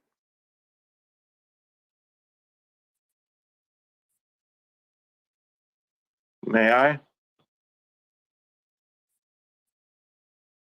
Who was that? Your knucklehead. I had my hand up for a little bit. I mean, most of the things I wanted to say, you guys already answered. But first of all, I would like to say that it's been really good sort of getting reacquainted with the space, because it was something that took up an enormous amount of my time for a very long period of my life. And then some domestic stuff started heating up, and I kind of changed my focus. And then also things in China and Iran, and it seems like we live in very interesting times, which I'm told is a curse. So we're all cursed. Congratulations, everyone. I wanted to try to address the things that I've been listening to tonight and concerns that people have brought up, and sort of cut out all the other stuff that's already been answered, and most of it, like, that's like all the meat of it. So maybe I'll just kind of stick to what I do know. And there's a lot of concern, and that's the one thing that hasn't changed, is the concerns, really. And there's one thing I do know, and I can make that declaration right now. There is a brand new heavyweight champion of the world for democracy, and it is not the United States. I'm sorry, I live there. I get to say that, pay taxes, and it is the Ukraine. And honestly, you could have it.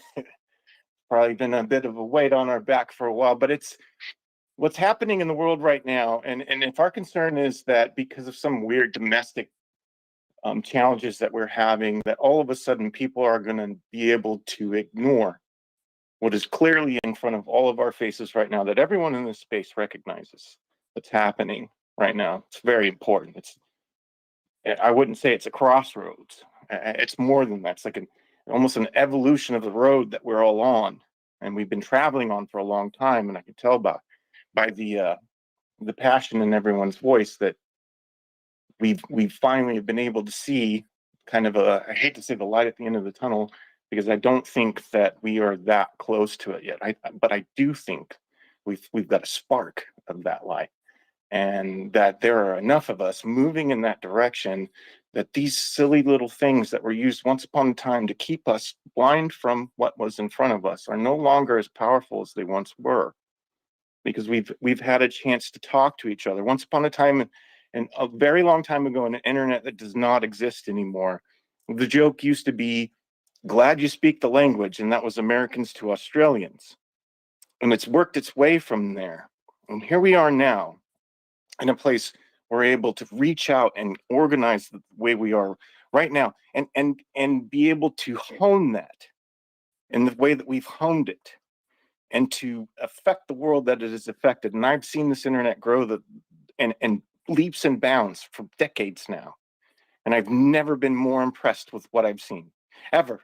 And I promise you, I've seen paradigms crash. And this one, what we're doing right now, is far more powerful than any of this old guard, whatever the hell you want to call it, BS is going to stand in the way of, unless we all give up. That's it. It's not up to them anymore. It's up to us. If we are really here right now, it's up to us. And I promise you, this isn't the first time I've thought this, but this is the first time that I've felt it right to my bones. Right to my bones. And even though, again, it's just a spark, it's not the light at the end of the tunnel, it is really important that you keep the faith, because it's real and it's happening. And it's up to you to win or lose it. It's up to all of us. It's up to me. It's up to the co-hosts. It's up to the listeners. It's up to the people that can afford to donate to these causes. It's up to the people that can afford to pick up the phone and call their Congress people and explain to them exactly how furious you will be with them if they make any changes to the way that the people that matter in this world are pushing it, because we're sick and tired of watching nothing but filth. What was our option on the 22nd of February? Just let them do it, right? Just let them do it. Not anymore. No more throwing our hands up and saying that there's nothing we could do. We're going to fight, and we're not going to stop fighting. You take that to bed with you, and you will sleep like a baby. And I'm done.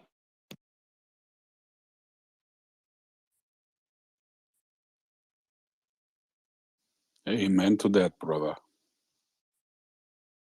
Thank you for that. And Ben, good morning. Hello, Ermin. I'm a bit late today to get to work, so a quick song before jumping into the overcrowded train. You ready, Joseph? I'm ready. Kurwa. Kurwa, la la la la la la. Putin, Kurwa. kurwa. La la La la la la la la. la la la la la. Putin, kurwa, la la la la la. Okay, Are you guys. on the train, Ben? Yep. Good lord, on a train in Paris saying Putin, kurwa.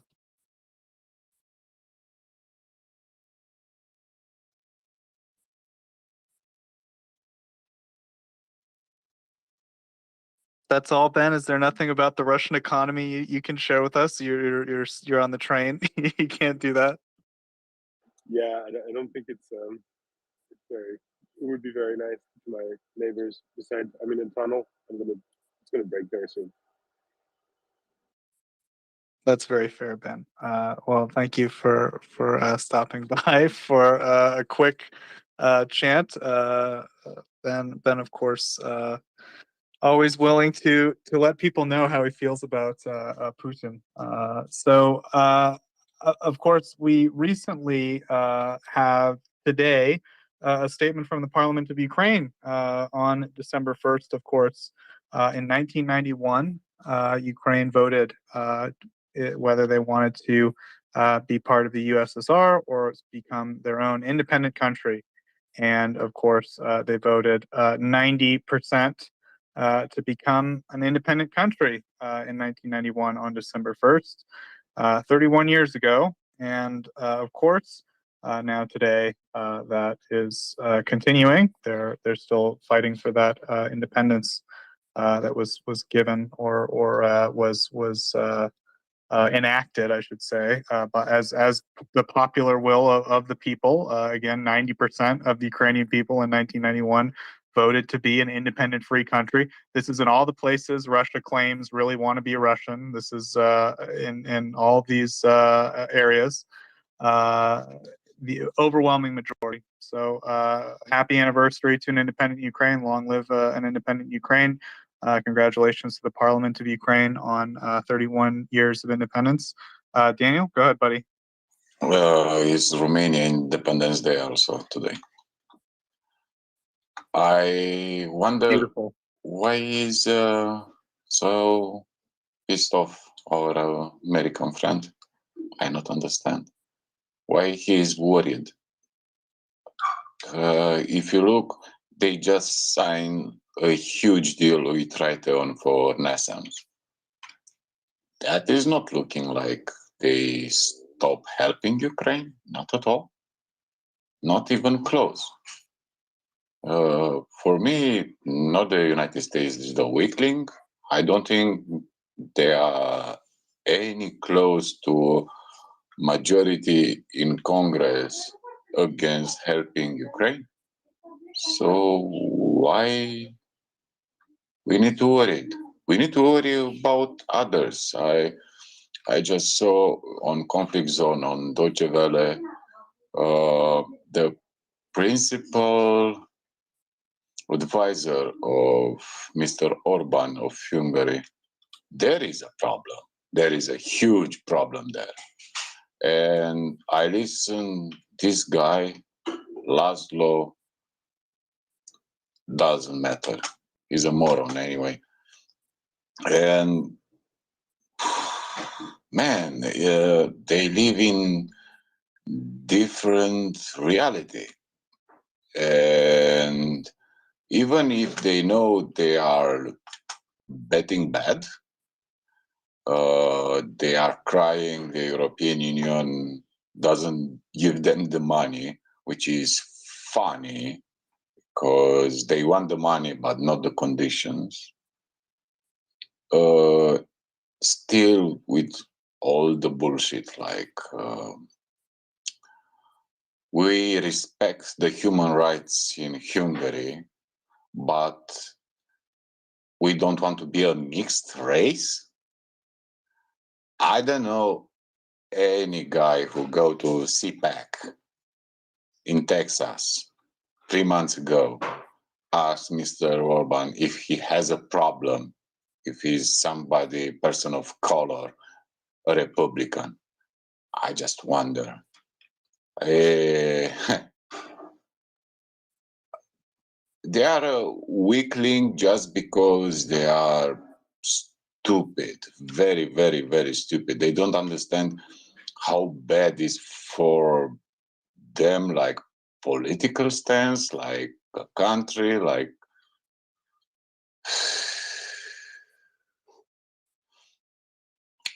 family values. When I hear family values, and I am a feminist, I have 2 kids, I have a lovely wife, and I never use these words, family values. For me, is a test. If you want to make a test about bigotry, about less respect for other human beings who have other options, I don't know, maybe they don't like falafel, maybe don't want to pray in the knees, maybe they believe aliens and pizza parties are the best things in this world. Is a litmus test. If you want to discover someone who is evil, he will use these words: mixed race, family values, and traditions. Like, traditions are a great thing. I didn't remember some traditions from my country, for example. We have our morons who use the same language, same vocabulary, and they told us about traditions, traditions. You know what was the tradition before World War II in Romania? To beat your wife and your children, and to make maybe 5 to 10 children, to use them like free unemployed workforce, because they are peasants. They have a small field, probably don't have animals to work the field, and the children were your workforce. And when you eat, for example, first who eat was the man, then the wife, then the children. That are traditions. So I think we worry too much, excessively. And my worries are never with the United States. For me, the worries are people who not understand the time, who not understand the reasoning, who act slower, not because they are bad actors, but just from the decision to implementing that decision, they need a lot of time. We need to serve the bureaucracy. We need to get, I don't know, people to get the papers, to make the bids, to acquire the conditions for control, to not get frauds and things like that. Yesterday, for example, I watch on YouTube a British channel. I don't know if you hear of Lindy Page. Is well respected and known. He's historian, an actor, archaeologist. Sweater enthusiast. Yes. He's very nice guy, and he had an interview with some British soldiers who was in foreign legion in Ukraine, and he was not even close, so how I can say, enthusiastic about experience. He gave us a very, very raw experience, including not so well officers, some example of nepotism in the army, some bad volunteers who are not so good going to war, including servicemen from United States with, I don't know, 3 or 4 tours in Iraq and Afghanistan, who had 14 years of military experience, and they ran away from this war because they were, for example, used when somebody shoot at them to ask air cover. And this guy, who is very similar with Ghani, you know, when they get their ironical talks and said, we don't have air cover, and we'll probably never will be, because we fight against Russia. If they have some planes, probably will defend Zelensky, which is necessary. And if you had some shelling from mortars and artillery, don't cry, just stay in the trench. The experience, he said, there will be a next part of this interview, was very, very wild. I like it because it was sincere. And the heroism is something which we try to build up a good story, a wonderful story. Is not so much. Probably there are very much experience which are interesting, less wild, but he was in the camp when was hit by calibers in the 3rd day of starting the Foreign Legion. And he said most of the kills were Ukrainian officers, not the Foreign Legion. And they have big losses, 100 officers, good officers, which was a shame. Okay, I keep rambling. I will take a break. Talk to you a bit later. Thanks, Daniel. It seems a bit like a bit of a somber note to end your discussion, your statements on Romanian Independence Day, Daniel. Is there, I mean, maybe a final note that could be a little bit more uplifting?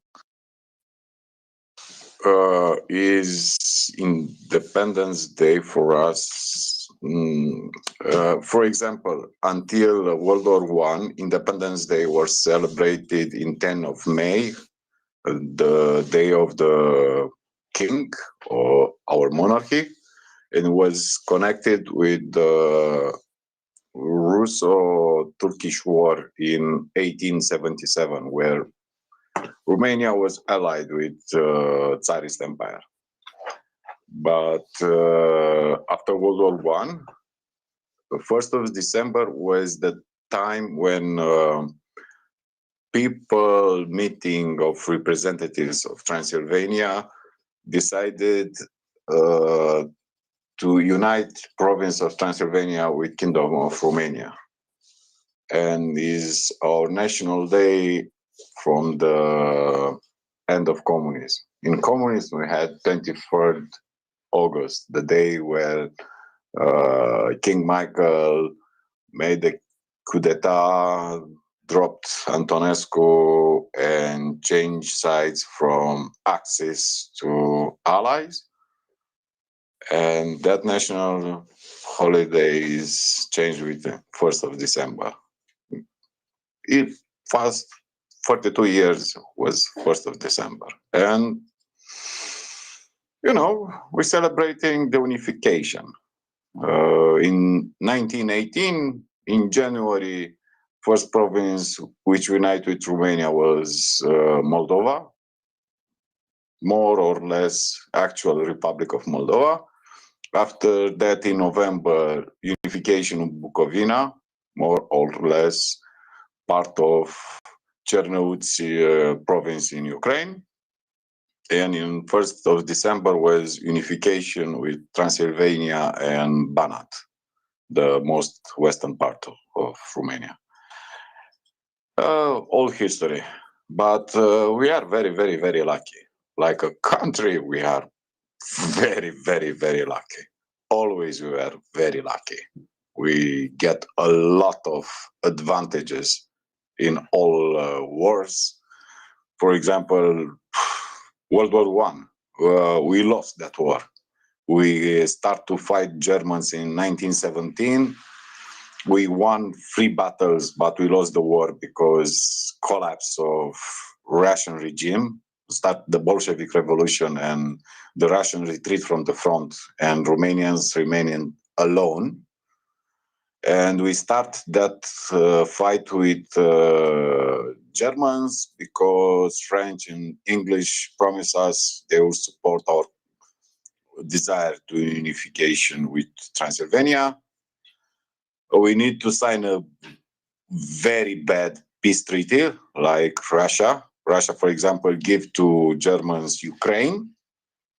We needed to give them all our oil, our grains, and the peace lasted less than a year, and we declare war to Central Powers probably 1 month and a half before the Armistice Day. So we're lucky. A lot of peasants die. The king promised them land, and a lot of peasants die. Soldiers in World War I and World War II were peasants. Most of the people were peasants. And in World War II, we are with Axis. We go in Ukraine, we go in Crimea, we go to the Don until Sevastopol, where first thrust of Soviet army was against Romanian army. The 3rd and the 4th Romanian army were almost destroyed by tank guard army of the Soviets. And we lost a lot of people. Versus Soviets, probably we lost 270,000 dead, more than 500,000 prisoners. And we switched sides when the Soviets were already near Galați. So they took almost a half of Romania at that moment. And we get from 23 August, eliminate Germans from Bucharest, then from Ploiești, entering in Transylvania. Until the end of the year, we expel the Hungarians and Germans from Transylvania. We start the siege of Budapest. We go to Tatra Mountains in Slovakia. We had some divisions in Vienna, at the siege of Vienna. And in Western Front, Romania probably lost 170,000 killed. And we were declared defeated nations like Italy, but we were not in Marshall Front because, you know, we need to become a Soviet satellite. But we are lucky. Stalin don't give the Transylvania to People Republic of Hungary at that moment. They made some shitty stuff in Romania. We lost a lot, 40 years of communism. And first 10 were ugly like hell, but we are lucky. And now we are European Union members, NATO members. We increase our gross domestic product in 20 years 8 times. We lost a lot of young people because they immigrate in the West. But now is a celebration, our Independence Day. 42 times this year. Okay, let Domen to speak because he knows much more than me. Thank you very much, Dan. I think it was pretty. Obviously, I think, you know, anything involving the Balkans is going to be complicated or bittersweet might be the We word, are not in Balkans. Should they ever say that? Balkans are the mountains from Bulgaria, Macedonia, and Greece, and Albania. No connection with Romania. We are in Carpathians. Central Europe, Not Eastern Central Europe. Europe. Joseph, did you see how I started laughing the moment you said the word? Of course you start Because I knew laughing exactly because what you was know gonna you happen. trigger me. You trigger me very easy. There are a lot of things like this. European historians talk about Eastern Europe, Central Europe. For example, Germans will say about Hungarians, they are Eastern Europeans. Hungarians will say they are Central Europeans like Czech and Slovaks. Romanians never say we are Balkan country, because in fact, geographically, we are not a Balkan country. We are not in Balkan Peninsula. We have some cultural connections with people of the Balkans. That is real. The southern province, Wallachia, have some connections with Bulgaria, Serbia. Moldova is a different society, different story, our eastern province. And Transylvania, you can say anything about them, but they are not Balkan culture, not at all. And we have some uniformization after unification. Our country become more Romanian. We try to do what French did and the Polish did, to make same language, same attitude, same cultural connections. We change the language, change the alphabet. We try to be a very coherent state. Polish are probably the best example in the Eastern Europe. Polish people are probably the most coherent country in this part of the world. Hungarians love to talk about that same shit, but Hungarians are not impressive.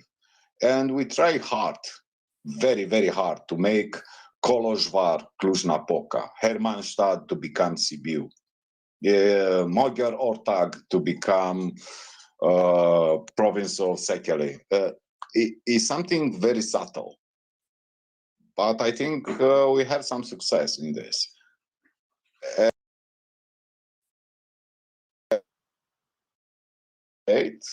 We don't destroy our minority. They don't have, now, at this moment, I can say minorities in Romania probably are the most protected minorities in Europe, in all European Union. I'm very proud of this. It's probably our best thing we do in Europe. We can be an example. I don't think French protect minorities like Romanians. Not in laws, but also in facts. If you pray to Allah in Romania, you have no problem. Really. If you are, I don't know, Zambian, you have your rights protected, even if you are not citizen or resident of Romania. We are good at this. Very, very good at this. And I'm very proud of this. So Daniel, if I understood correctly, then Romania is in the Romanian region. Is that correct? Southeastern Europe, I can say. Southeastern Europe. Yeah, I think is the best thing I can say. What And other countries are Southeastern European countries? The ones that you think are in the Balkans, Joseph. Got it. You evil Slovenian, Slovakian wine taster. So he talks about Greece. Greece is the most Balkanic country ever. Greece. More than Greece is nothing. It's very easy to trigger me with this, because you know why?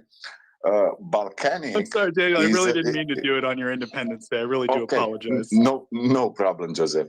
Let's explain something very interesting. Where the Balkan title come, like Byzantine title also come from the British. So for the British, Balkan were a problem from 19th century. You have revolutions here. We have at least 3 empires fighting: Ottomans, Habsburg, and Tsarist Russia. And this area, Russians claimed, is an area they want to protect because they are Orthodox people. or Slavic people generalizing. We are not Slavic, Hungarians are not Slavic, but most of them, Albanians are not Slavic. Most of them realize that, but it's very easy for Russian to give a projection of uniformity. Greeks, Romanians, Albanians, Hungarians, they don't play Slavic. Slavic are Serbians, Bulgarians, Macedonians, Croats, but Croats already were in the Habsburg Empire. Habsburg, they had Transylvania, and they fight a lot with Ottomans for the southern region of Romania. And Tsarists push very much the independence of Greece, and they fight a lot with Ottomans.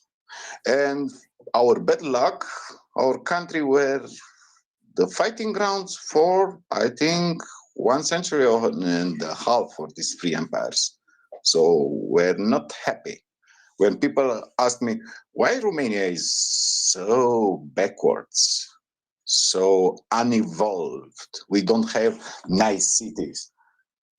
Imagine what does it mean to have occupation of Tsarist Empire. 10 years, after that 5 years Habsburg, then back to Ottomans, and the cycle restart. And do it this for 2 centuries. How do you think it works? Of course, you don't have cities.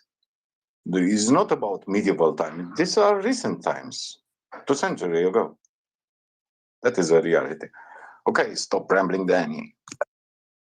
No, thank you, Daniel. I do appreciate it. And so I'll try to wrap it up to say, of course, many years ago, some Romanians got together and voted. It sounds like from your story, Daniel, and you know, more or less created the modern Romanian nation.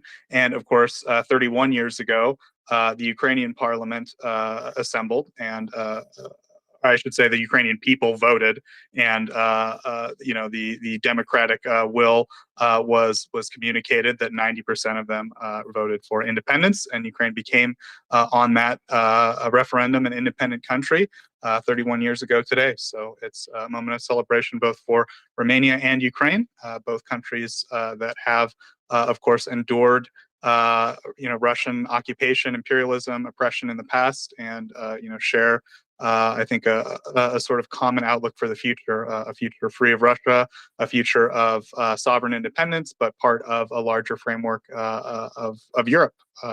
Doman, please save me here from this Southeastern European pickle that I'm in, please, for the love of God.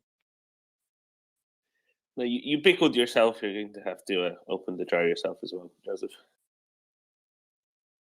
No, but seriously, you know, what Southeastern Europe is the bit of Europe that you think of as Balkans, and it does include the Balkans, but it also includes a bunch of other countries that you mistakenly think are in the Balkans.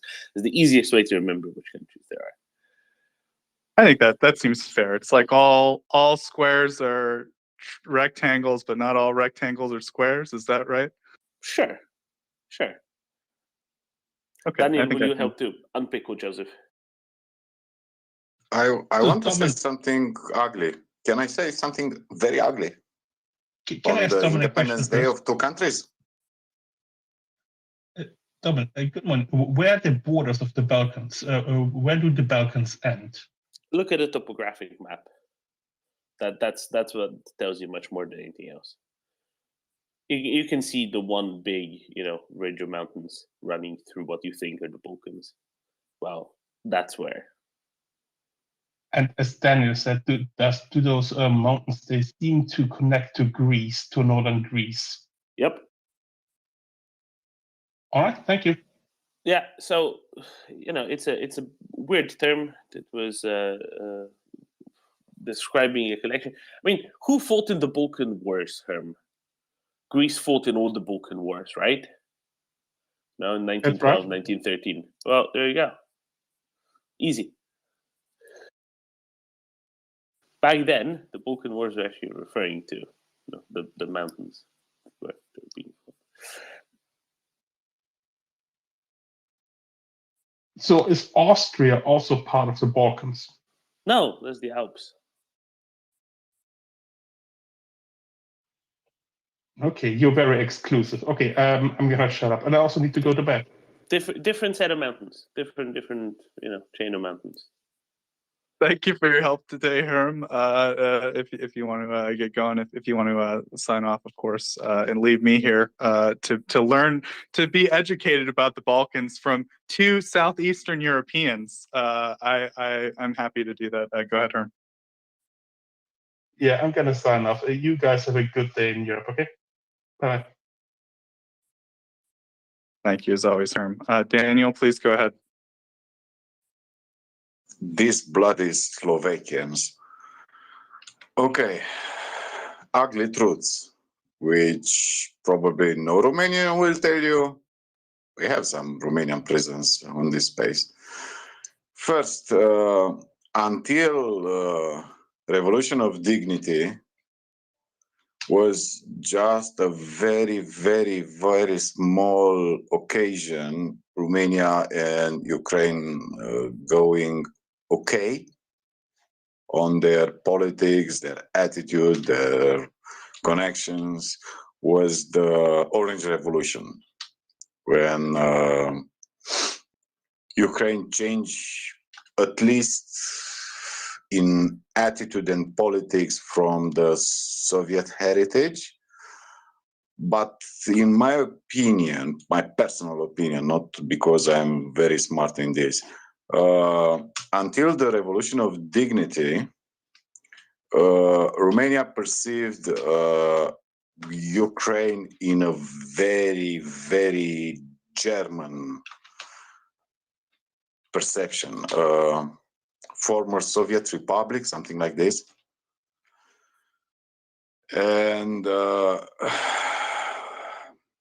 our hate for Russians, and I'm not worried to say this, hate against Russians, sadly mean everything of our eastern border, with the exception of Moldova, which for us were very, very clear, they are not Slavic people. And this is nothing against Ukraine. It was, when you say wars, Soviet Union, we didn't see just the Russians there. We see also Ukrainians, which were a big part of Soviet Union. I don't know if anyone understands how connected, even for the Soviets and for the Russian now, because we hear their discussion. Belarusia, Ukraine, Russia were the core of Sovietness, how I can say. And for us, the perception where from the Dniester River there, we have enemies. And I will say enemies, not necessarily like now Polish act against Russians, but more general, not a friendly country. And sadly, we can say, until the Revolution of Dignity, Ukraine acted very, very less friendly. Less friendly. I think is the best term. Less friendly.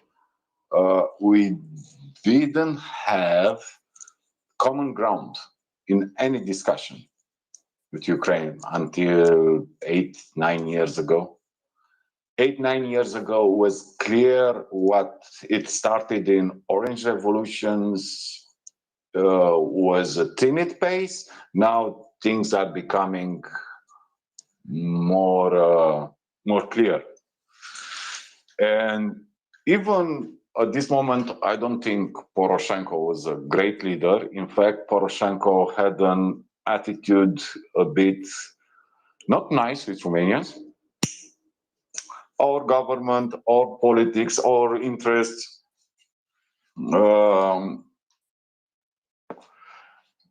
We somehow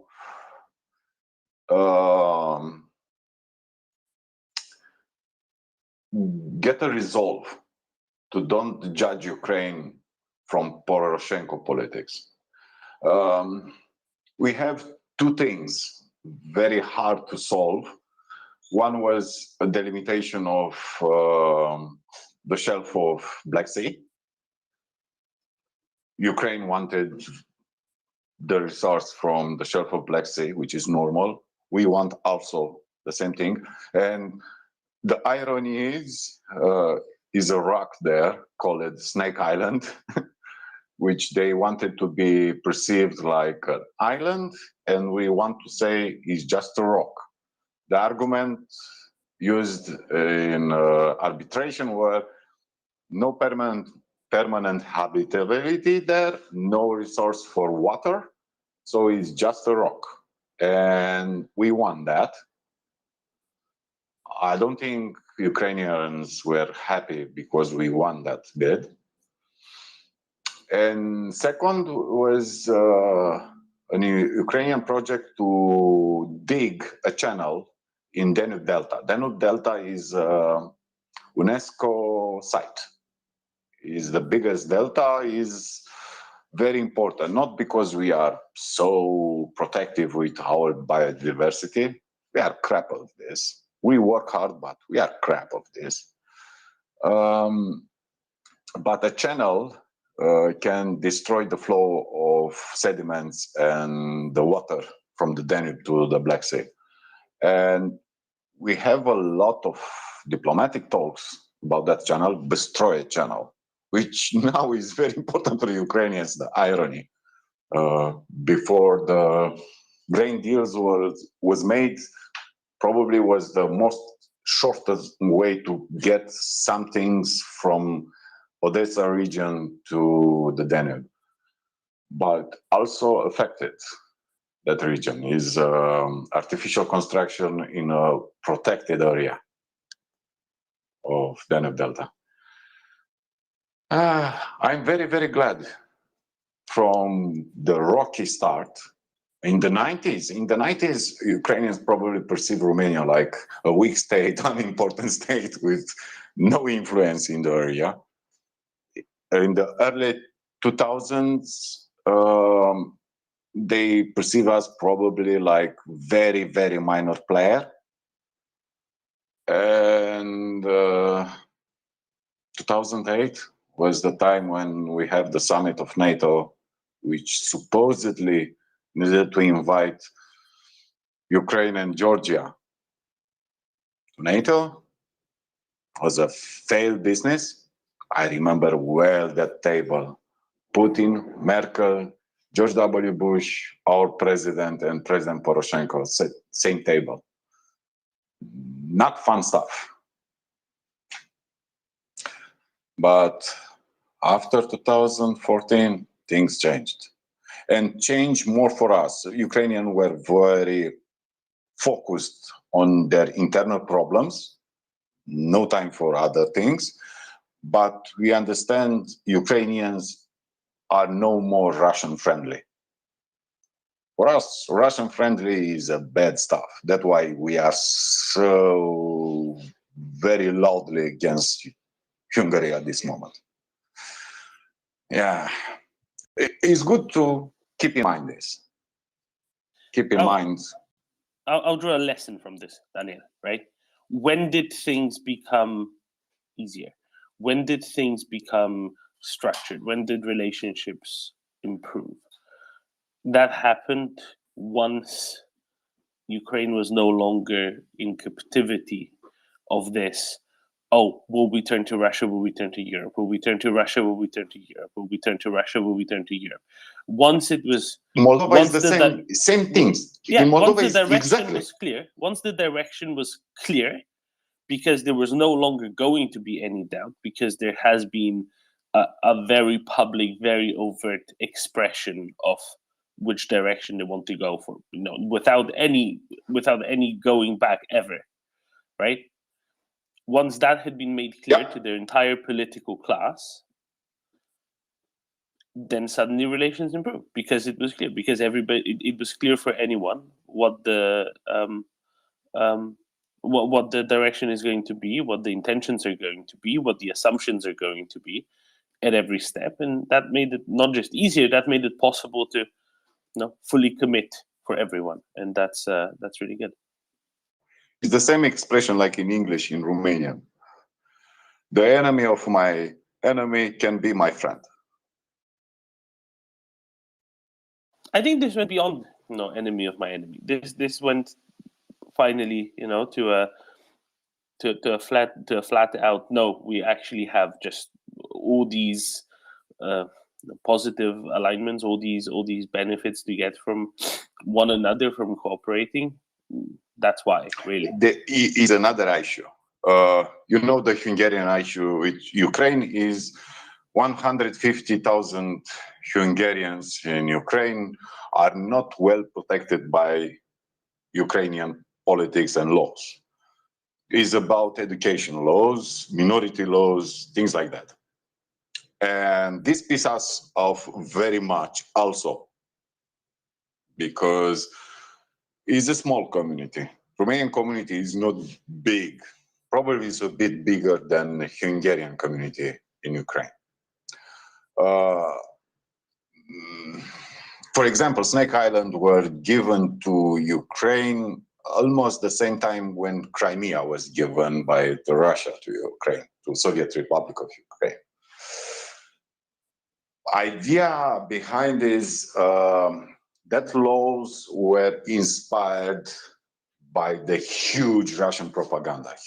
A lot of Russian television channels, papers, oligarchs, politicians in Ukraine must be counteracted. And they made it the priority for Ukrainian language, Ukrainian history, Ukrainian literature, which was something like existential thing, which is normal, understandable. And even where very much voices, I cannot say a majority, but a lot of political voices and big part of our people who condemn Ukraine for this law because they don't look at secondary effects. So you can lose friends with this. We have the inspiration after half a year, maybe a year of talking about this, to let Ukrainians to deal with their urgent situation, Crimea and Donbass. And even now, if are some voices in Ukraine or Romania which are talking about minority rights, we put it aside. And if you look, never past 9 months when Kuleba was in Bucharest or was meeting with some Romanian officials, nobody talked about Romanian minority in Ukraine. Not because we are not interested, not because we don't invest in them, not because a lot of Ukrainians have Romanian citizenship. People didn't know, but people who are born around Odessa Oblast or in the north to the Chernovich, and they had a grandfather or grandmother who was Romanian citizen, not ethnical, but citizen, before the World War II, they can get very easy Romanian passport, which is European Union passport, which gives you a lot of good stuff. So we become a bit smarter in this. And I think Ukrainians assess this. Us and Slovakians, we act smartly. Hungarians act very bad because they have the same policy. They give ethnic Hungarians from Ukraine Hungarian passports. But we never use our minorities like political pressure inside political theater of Ukraine. This is the difference. And Kiev perceives this because For example, Orban used Hungarian minority in all the countries around them like political instrument, because our political parties, associations, which pressure Bratislava, Kiev, Bucharest. In Bucharest, for example, the union, which is not a party, but an association, is in government, and in past 42 years, probably they were in government at least for 22. And at this moment, they are in the government coalition. So Orban, for example, if they want to say is a general consensus in Budapest, Hungarian minority in Romania are oppressed. They don't have the right to speak, learn, and preserve their culture. Imagine that when they are represented by a political entity in the central power in Bucharest, 20 years. They get the decision. They are kingmakers in government coalitions, in lawmaking. They have a representation much bigger than, how I can say, ethnical representation. In Romania, the law is something like this. You have a minority, any minority. For example, Italians in Romania, they have representatives in parliament. Ruthenians, the Ukrainians who live in Romania, they have a representative in parliament. The Armenians, the Turks, they have a representative. Hungarians, if didn't have the Democratic Union of Hungarians in Romania, this is their name, didn't have this entity, because they have also 2 or 3 parties who don't get the limit of 3% to be represented in parliament. But if they cannot win elections with Democratic Union, they automatically get at least 1 seat in the parliament. So when you have big representation, you are in the government coalition, all the things which Orban says are invalid. You cannot be oppressed when you are the oppressor. I don't know if you understand what I say. It is funny like hell. And something like this, probably Kiev need to implement, to give representation, political representation, even bigger than their real power, and all the discourse of Budapest will go to the toilet. So, and this is, I think, Daniel, let's again be illustrative, right? Let's be illustrative and a little bit more succinct, because people miss the points, I think, sometimes. But I'll help it out and distill a little bit this.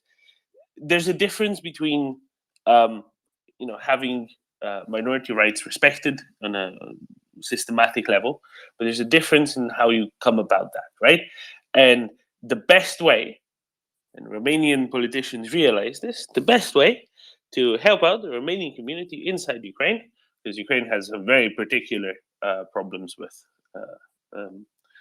some one particular, minority that's being exploited, let's say, that's being abused by a certain other country to the east of it. Right? The best way is to get Ukraine to join the European Union, because then they are safe and they on the one hand have to, on the other hand can implement similar protections as Romania has, right? Whereas Hungary is doing it on a very adversarial kind of approach, and that's a lot less good. That's a lot less useful, but they're also doing it primarily, really, to exploit it for their own purposes. And this is the difference between following this collaborative, cooperative approach, which is what we value, And ever since the revolution of dignity, Ukraine has been doing to a much greater degree than ever before, for obvious reasons, because things got clarified on the political stage, because they could only go one way, right? Whereas some countries, despite reaping the benefits of being in a cooperative, collaborative structure, still refuse to maximize the utility of that and rather fall for a adversarial Russian approach. And that is not a good thing. But we need to learn from the good examples and need to adopt good practices. And luckily, the good practices are now being followed. And we should all be glad for that. What is the danger, for example? If you look at Romania 1921 or 1923, where King Ferdinand was crowned, our geographic realities from them is different than modern Romania from now. We look at that map, and sometimes we hear some proud Romanian, wow, what a big country we were. And at some moments in our recent history were a temptation to get in the line of Hungary discourse about the past and the Romanian lands is a big, big trap.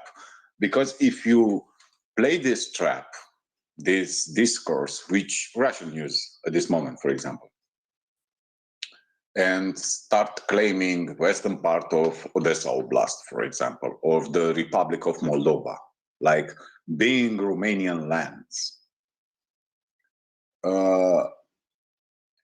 people don't get the practical sense. If you get, for example, I don't say we want or will happen, but let's say just like an exercise, the western part of Odessa Oblast, what do you get in fact? Some territory, very small population, is a part of Ukraine which is not very populated, for example. What for? What you get? Because historical was Moldavian lands? Who cares? If Romanians who live in Ukraine are protected, they can speak home what they want. Maybe at some level of schooling, they can be learned in their language if they want, for example. Why do you need to be ruled by Bucharest? Can be ruled by regional political leadership of Odessa or the central leadership of Kiev, and have the same rights like everybody in Romania, in France, in Switzerland. You know, this idea of ruling much more people, this idea of getting much more territory is not productive, is not practical. For Ukrainians now is a war of independence, of national sovereignty, and territorial integrity. Because somebody said, you know, the historical precedent beat international treaties, the reality facts of today, where if you move borders just because, you know, you need a bigger territory, and is ironical, this claim is made by the biggest country of the world.